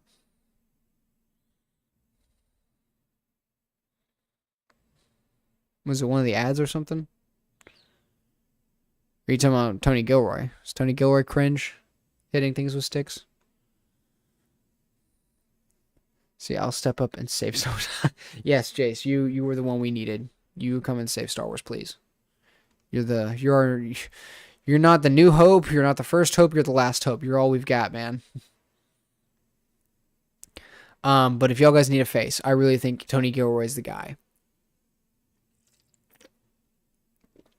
He's the only guy that knows any of this shit. And he's a fairly decent writer. If he's the one that was in charge of Andor, I think he's got a shot. But he has no power play. They're not gonna choose Tony Gilroy. There's no shot. No shot. He has none of the networking. His show did as well as Ahsoka. So he's right on line with Dave Filoni. Dave Filoni is creative director. He's ahead over all of it. They don't can people like they used to. They keep them because they know things or they're friends or this or that. So, I think Star Wars is a lost cause, you guys. I think this is it, unfortunately, until something until they either shelve it for a while. Sam would be nice to have them. Sam Witwer? Yeah. He's not bad. He was the guy that played Starkiller, right? Also did Darth Maul's voice. I've seen some clips from him. I like him.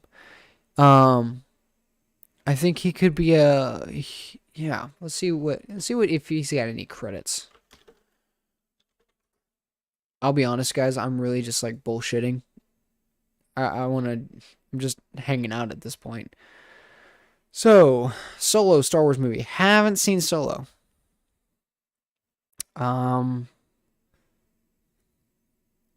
I know he's probably gonna be he's probably not gonna be a writer for a lot of these.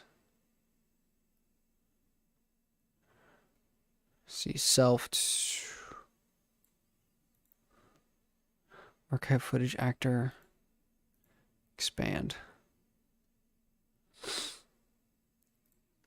Yeah, he's mostly an actor though. I don't know. He doesn't have a whole lot of writing things to his name, but he's been in a lot of Star Wars projects, and you can tell he's definitely passionate about it. I've seen him talk about Star Wars. He knows his shit. He knows what he's talking about. Saw him on an episode of Always Sunny, and I did a spit take. Oh yeah, Always Sunny's great. I could probably find it on here. Let's see. Yeah, there it is. Muscular guy in store, one episode. Season 3, episode 3, Dennis and Dee's mom is dead. Wow. We're making a Star Wars movie? Dude, hell yeah. I got my lightsaber. Let's get it, dude. Let's see. There we go. I got my lightsaber, so I'm ready whenever y'all guys are. That was from fucking Saberforge. Good site. Very pricey. I need to replace one of the speakers. Good old Sam would be way too giga chat for Hollywood. Yeah, he seems to be. I don't think he wants the responsibility per se. I mean, I think if they came up to him and were like, "Hey, you want to run Star Wars?" He probably wouldn't say no. Point is though, I don't think they're going to come up to him and tell him that. I think what they would need to do is they would need to give him a show and see how he does. If they did that, then we'd see where it goes. See. My sticks are unfortunately not made of light. Jerry, you are our Jedi Master. Hitting with sticks. You cool with being a Sith? Are we talking about the movie we're making? Okay, dope. No, I think we should make McPherson the Sith. He'd be way more intimidating. He's like, what, 6'3", 250 pounds?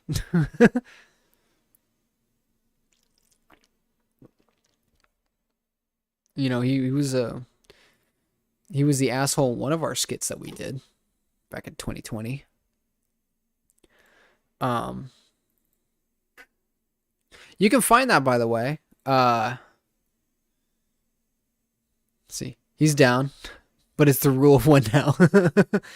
Yeah, let's retcon Acolyte. Fuck it. Let's go. That show sucks anyways.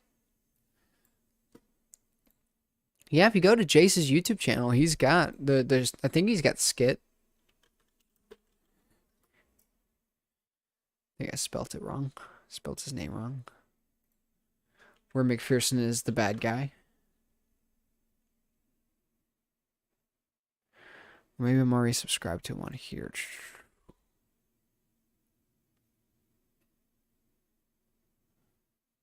Oh my god, I have so many subscriptions I did not even realize.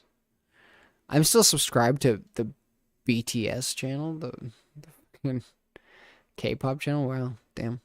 Oh, there's Jace.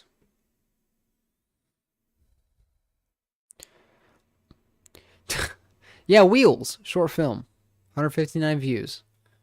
There you go. Fucking. You guys want a video to watch?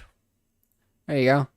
That's the one that's got McPherson being all the big bad. Some of the shorts we've done. Good channel. Thing that really kills Star Wars for me is the lack of focus. Everything is so fragmented. Stick with one story and commit. I can't imagine trying to watch Mando era in chronological order if you didn't. Watch the shows as they were coming out. Yeah, it was a good video. Yeah, there is a hyper lack of focus in Star Wars. Everything is here and there and everywhere, and they're retconning themselves. I mean, hell, the Acolyte show retconned itself within a fucking 20 minutes. You cannot kill a Jedi with a weapon. Steel or lasers are no match for them. It's like, about that. Kind of did. If you concentrate like Fallout, you'd be bank. In the Fallout show, didn't they nuke Shady Sands, which completely destroys the NCR, and they don't talk about it? Don't they like destroy the NCR as a group, and they just don't acknowledge it? That was one of the things that I heard. Could be wrong. I just know that the NCR were big to-dos in New Vegas, and it was kind of the team I was wanting to align myself with, so it kind of sucked if they all got nuked, just saying. Especially if you got nuked by an overseer that just so happens to have the power of nuclear capabilities, which would that mean that every overseer has the power of nuclear capabilities? And if that's the case, then like, the fuck are we doing, guys? You should start posting again, Jace. Do what I do. If you can't post, stream. Yes, but they do acknowledge it. So they legit destroy the NCR. That's fucked. I don't know how I feel about that.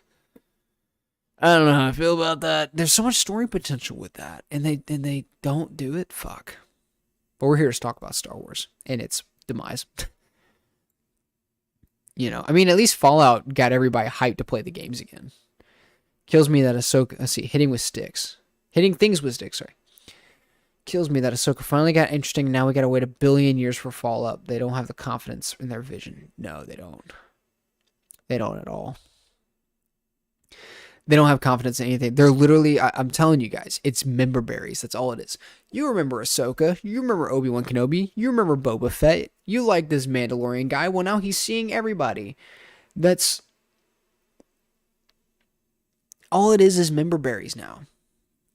It's just remember this, remember that. Andor was the only one that felt more unique in and of itself, but still, it's contrasted with all these other shows. There's no unification of a direction.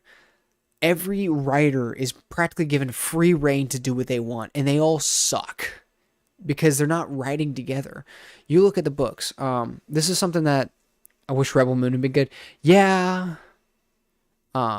I'll get to that one in a second. I'll talk about that in a sec. There's a point I want to make about some of the shows in which they're working right now. As you were saying, a lot of you gotta have enough subscribers to start streaming. Damn, that sucks. That sucks. Would love to jump ship. Yeah, right. Go from one franchise to another. I think the minimum number of subs is 100. I think you have to hit 100. Anyway, all the fragmented shows go from, what would it be? They go one direction, another direction, another direction, another direction. Whereas if you look at the old extended universe books, somebody told me that you had a select number of writers that were writing the expanded universe, and they all worked together to make sure that their universes were lining up, to make sure that they all made sense and were cohesive with each other. Like almost like an unspoken rule. It's like they had to make sure that, hey, you know, I'm wanting to do this thing. Does that line up with your thing? And make sure they intersect properly. That way it doesn't confuse the audience. Almost to where it feels like it's a whole universe of stories. A swath of things where they could be connected, right? It doesn't have to be MCU where you have like cameos here and there. But the idea is that they don't break each other's rules. So that way, when you're a fan and you're reading the comic or you're reading the book, you're like, hey, that kind of reminds me of so-and-so, or I feel like so-and-so fits in this universe or this book. And then you buy that book and this book and that book. And it builds on itself and creates this vast swath of a universe full of all this lore and detail and interest and just cool shit, right? With the shows, they all feel so segmented and different in their own ways. There's no cohesion. It honestly feels like what Legends should be, though. Feels like Legends. It feels like what the legends would be considered legends, because it's like because the expanded universe is non-canon. I feel like that's what these shows are supposed to be, not canon. It's like we're gonna play around with our show. We're gonna do a little of this, little of that, little tidbits here and there, and you know that'll be that. Um, what were y'all guys saying? Oh yeah, to Rebel Moon. Um, so it is funny about Zack Snyder, about how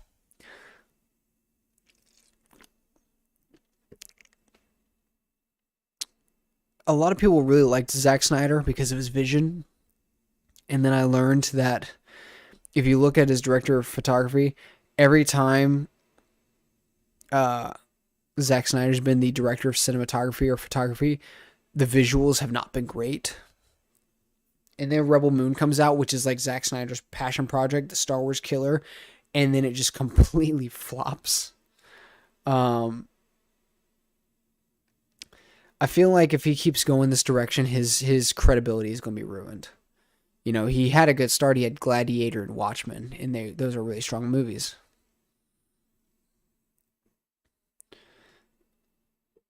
Um, and I feel like he's just going to destroy his career if he keeps this going. He says, let's see, hitting things with sticks. Star Wars is constantly going to new places and characters instead of developing their actual cast. Luke should have been recast in the second Disney brought franchise. Yes, Sebastian Stan should be Luke Skywalker. I don't know if y'all seen this. I'll pull this up because I want to finish this beer and then I'll probably go to bed. But let me pull this up.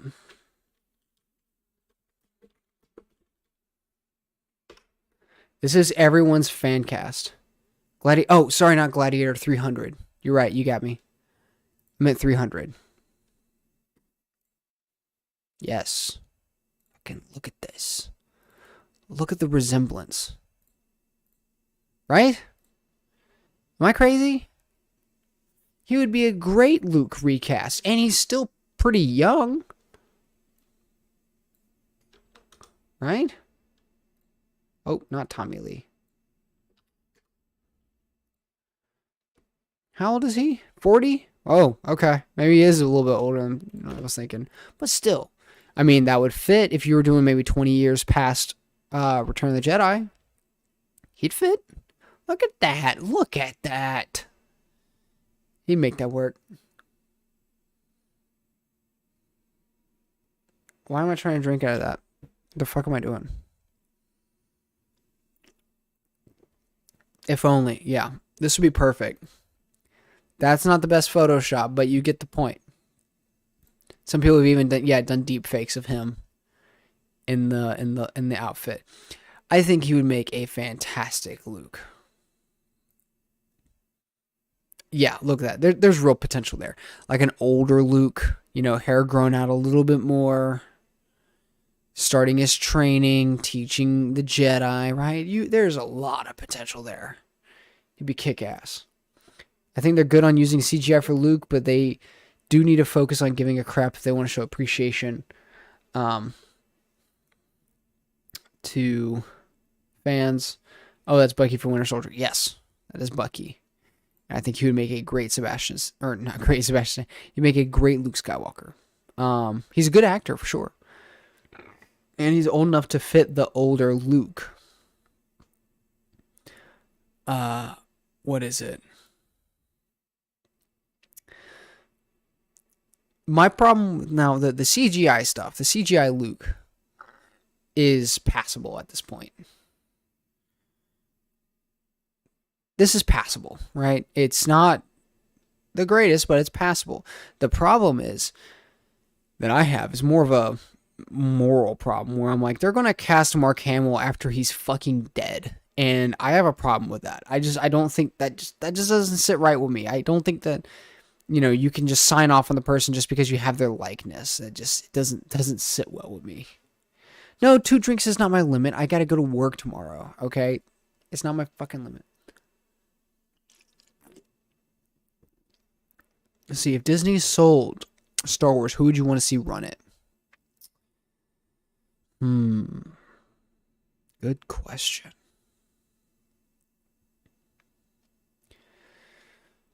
I'll give you my actual take. I'll give you probably my honest take.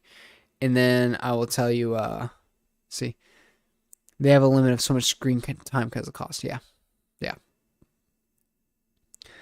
Uh, Jer runs it. Philip writes it. I direct it. You star it. He Star Wars it. Um, in my honest opinion, uh, you guys are gonna hate me. I don't want anybody to run it. I want the I want it. It's dead. I want it to be buried. Give it a funeral. Say your goodbyes. That's it. It was able to carry on fine for 40 fucking years without anybody having to add shit to it. I wouldn't want anybody to run it. I would just be like, look, y'all guys tried to make this work. You fucked up. Let it be. Just let it be. You're ruining it. Ruining it.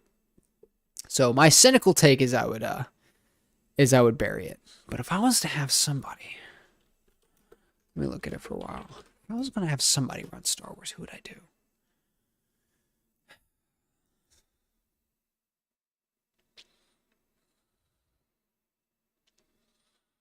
You know the first things you want to say is like Ridley Scott or like James Cameron, but they're old.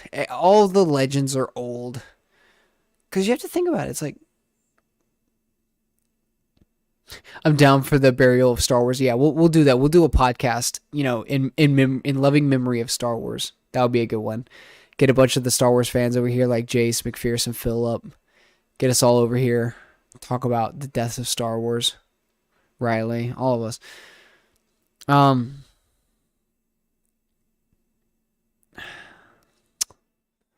because you want to think to like people who have made good stuff. You know what? I want to go. Let's see, how old is he? I'm not going to show you guys yet. Let me find his age. 55. Okay. Okay. They're usually ensemble casts that he works with. Yes, let it be. This is gonna be my my throwing shit at the wall, see if it sticks. Okay. Hold on. I would love to see George do a Willy Wonka golden ticket raffle to find a successor and choose a 13-year-old to run a brand for 13-year-olds. Yes, that'd be great. So, if I was to throw shit at a wall to see if it sticks, to have somebody run Star Wars, this is the first person I could probably think of. And that is, wrong person. This one, Guy Ritchie. And again, a lot of it is due to what I think would be meritocracy. Okay, Guy Ritchie, he makes simple movies, but they're simple and they're strong. Okay, look at what he's done. He's done The Gentleman. Everyone loves The Gentleman. He's done the Sherlock Holmes. People would debate on whether or not he was a good Sherlock Holmes, but it's a pretty fun movie. Ministry of Ungentlemanly Warfare. I did a review on that. It was fine. It was passable, right? See, he did the Sherlock Holmes sequel. That one was fine. And he's done a couple other movies that some people do not know about. My point is, I heard Man from U.N.C.L.E. was good as well. Wrath of Man was fine. It was a decent movie. I heard Snatch was good. This guy has a repertoire, and in these movies that are his more popular ones are usually, or some are recent. Gentleman was 2019. Gentleman's Show was good. Snatch, like I said, I heard was good. That was early 2000s. Sherlock Holmes was 2009. Man from U.N.C.L.E. was 2015. If I was to hand it to anybody, this would probably be the first guy I could think of. Mainly because, one, his age. He's 55 years old. If you try to look at someone, say, James Cameron. He's 69. He's getting old, right? Man from U.N.C.L.E. was very good. That's good to hear. I also think Henry Cavill should play James Bond. But I think that's the obvious take. But he's getting a little old for it. And Ridley Scott, right? Because they're both sci-fi guys. Ridley Scott. He's 86. Ridley Scott. Okay? They're too old for these movies now. James Cameron's 55. He's still got probably 20 years behind his belt. 20 years is enough to set things going in a decent direction. If I was to get, because you have to think about Star Wars, right? And think about what Guy Ritchie does. Guy Ritchie is good at ensemble casts, right? Ministry of Ungentlemanly Warfare, ensemble cast, a couple of guys. The Gentlemen, a group, right? Learning about the in-depth world building, action packed. Kennedy, how old is Kennedy? Too old. Sherlock Holmes, they're funny, they're action packed, they have their moments of seriousness, right? There's a lot of qualities that can be applied to Star Wars in these. You know, Star Wars has an ensemble cast, right? It's all four of them: Luke, Leia, Han, Chewbacca, R2, C-3PO. It's funny, it's action packed, right? There's a lot of world building that goes into it. He doesn't try to push any crazy boundaries, doesn't try to go any too off the rails. Pretty simple movies. The only other person I could think of is who did Guardians?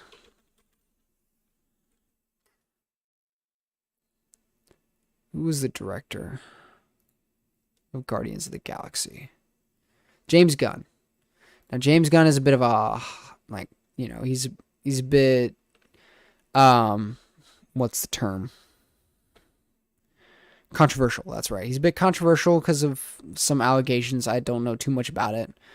But he did The Suicide Squad, which had plot problems, but was overall, like, the cast was good. Guardians 1 and 2. People like Guardians 1 and 2.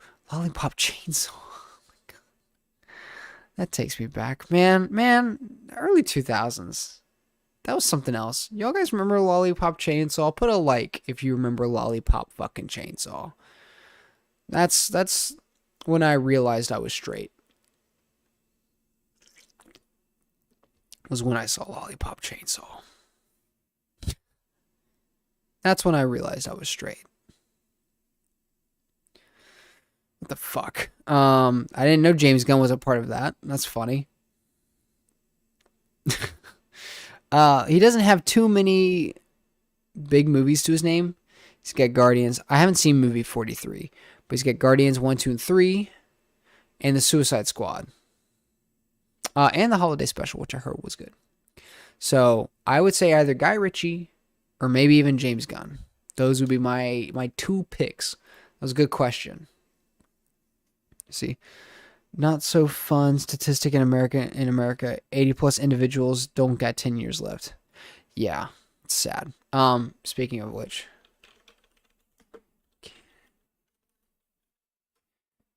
I spelled it wrong. But how old is she? She is 71 years old. That's how old KK is now. She wants to put a chick in it, and she wants to make him gay. She was born in 1953. That's where our problems started.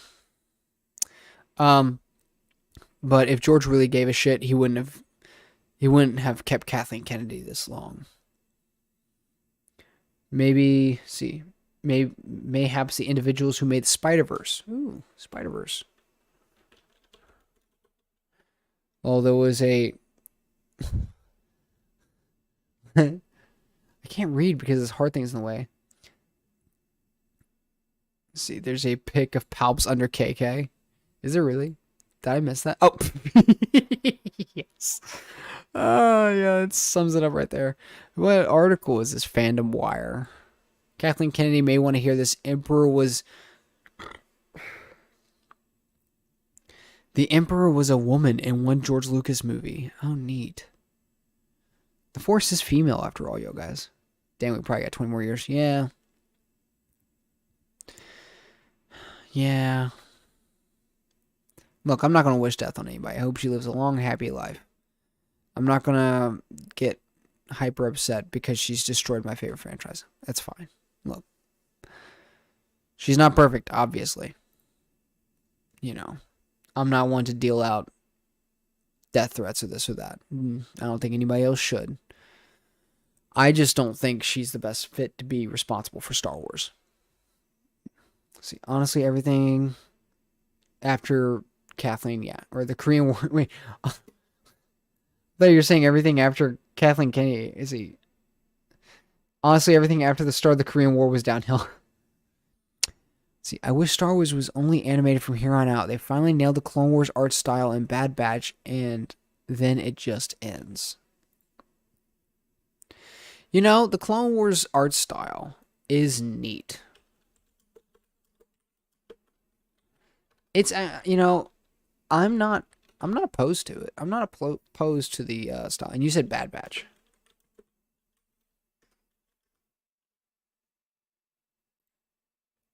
Yeah, you know, I'm not opposed to the look. It looks cool. It's I don't want to call it passable. What is it? I mean, so you should rejoice with the chance to watch someone transform into the Force. Oh, that's good. That's good. Mm. Yes, but we don't want to wish it on people. Let's put it that way. Because she was born in '53. Um, yeah, the art style looks fine. I mean, it's unique in of itself. You can recognize it.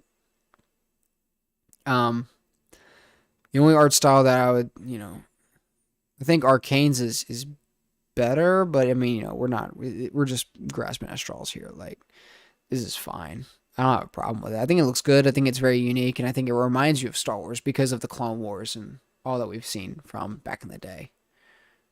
Let's see, imagine you don't see my Mike Guy comment, Mike Guy. Oh, Mike Guy with Power of Youth. Oh, I'm sorry, Jace. The comments have been coming in, man. I think this is the most comments I've ever gotten on a stream. This is nice. This is my favorite. Clones doing what clones should do. Good clones follow orders. So much of BB looking like an oil painting. What the fuck?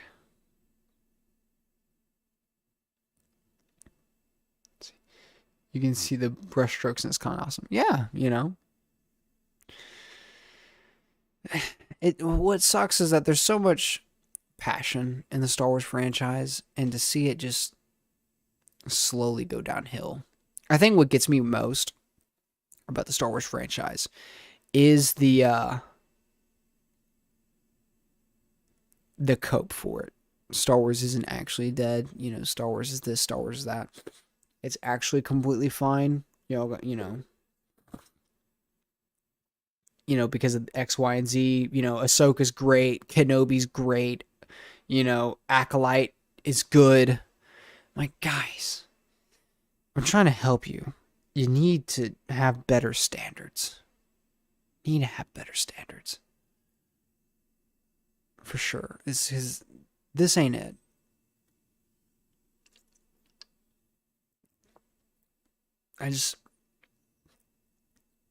Star Wars has such high potential, as with many other shows, and it's very unique. It's sad to see it, We're getting old, guys. I mean, fuck. What was it? Let's see. Bungie.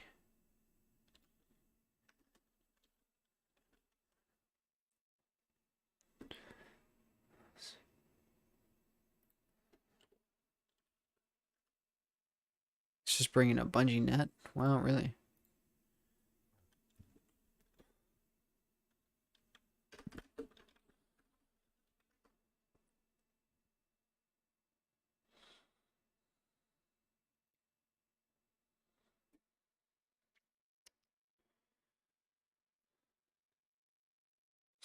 Community forums, I guess, is all that's left. But, like, oh, it's hashtag Halo. It's not even a.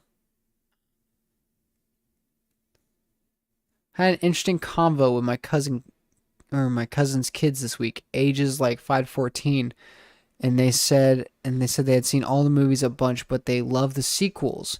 Made me happy to know that they got to have Star Wars to grow up with like I did when I was their age. Yeah, but I think when they get older, they'll realize that the sequels were bad, but they're worse than the prequels. I mean, they gotta see that, right? If they can't fly up, The ships didn't know how to fly up in Rise of Skywalker. Come on. That's just, it's too bad.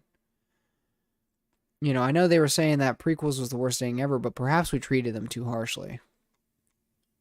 My point is guys, we're getting old. Halo is like... Halo's not what it used to be. None of it's like what it used to be. Like, for instance, look at this, alright? Show you an example. See.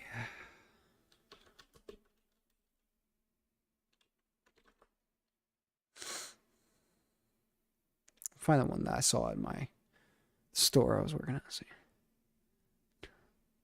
I'm too old. So old I'm gonna have to go to bed soon. Yeah, me too. No kidding. I'll leave off with this. Let's see.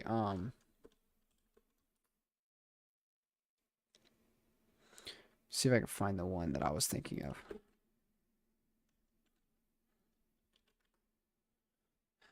Yes, these.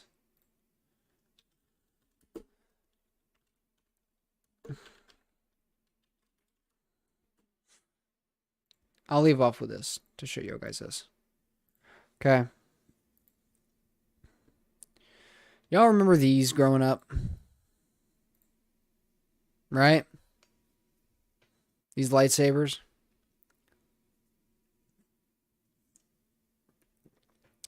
These things we used to battle out with. Clash all the time. Let's see. Prequels had a lot of subtlety. You have to praise it. Or you have to parse through it to find the messages. But if George had like 10 minutes of the dark side exposition to episode 1, the series would have been much cooler. Interesting. If you ever hated the Star Wars pre-2014, you don't appreciate real movies. But y'all guys remember these? These were the shit. Right? You know what we have now? In Walmart stores? Like, look at this thing. It looks like a fucking lightsaber. Push the thing down, blade comes out, right? These look like lightsabers. They're dope. Never had that one, but that one's actually kind of fucking sick. Not even gonna lie. I had, I think, this one. I didn't have the light up ones. I had this one, that one. I think I had this one that lit up. Had that one. I had one like that. Yeah, it was huge. It had the little thing on it. That was what turned on the lightsaber. Yeah, it flew off, right? All these memories, you know. Kick-ass toy lightsabers that we used to have when we were kids. Even this shit, it was weird, but, you know, fuck it, right?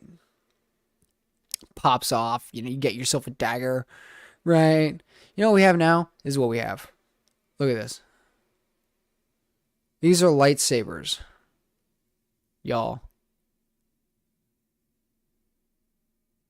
Look at that.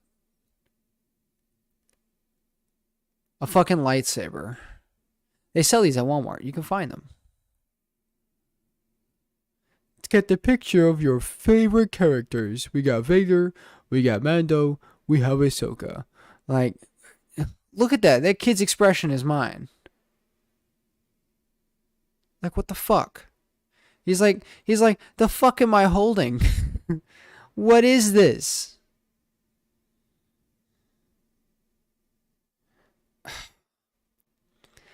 From this, you know, I mean, even that was the more cringy shit. We went from actual fucking lightsabers to that. God dang it. Went too far. We never should have told the kids to stop eating Tide Pods. Oh, God. You're terrible. Oh, yeah. This is the one that I actually had. Yeah, that was the one that I had. It was spring action. Had a little button on the side. Turned it on. I might still have it. I might still have this son of a bitch somewhere. But, like, what a fucking world we live in where now it's more about the face than it was about the lightsaber. When I was a kid, I could tell you which one this fucking was, right? You got Anakin's, Obi-Wan's, right? Qui-Gon Jinn's, you know, old Obi-Wan Kenobi or Obi-Wan Kenobi Episode 3, Darth Vader's. I can tell you what each of these was. That's how, like, into it I was. Oh, fuck, go away. But now we got this shit. We have to go back. We have to go back.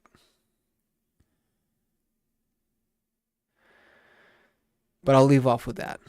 So, thank you guys for watching. Thank you guys for sitting with me. I've finished my 2 beers. I'm going to pee and go to bed. So, this was the Acolyte. I'll try and do this next Tuesday too, because this was a lot of fun. I had a lot of fun with you guys. Hopefully I'll be back. Once we put River to bed, I'll try and do it around 9:30. Hopefully 10 at the latest. We'll do that. So, with that, I'll catch y'all guys later. See you next week when hopefully we'll be there for the finale.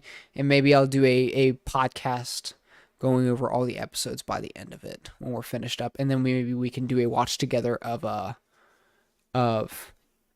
Rings of Power. Yeah, no, this was super fun. This is probably one of the funnest live streams I've ever had, to be honest with you. It was nice to sit down, chat, and talk. Y'all guys, the cool thing is y'all guys give me comments and it gives me inspiration of things to talk about.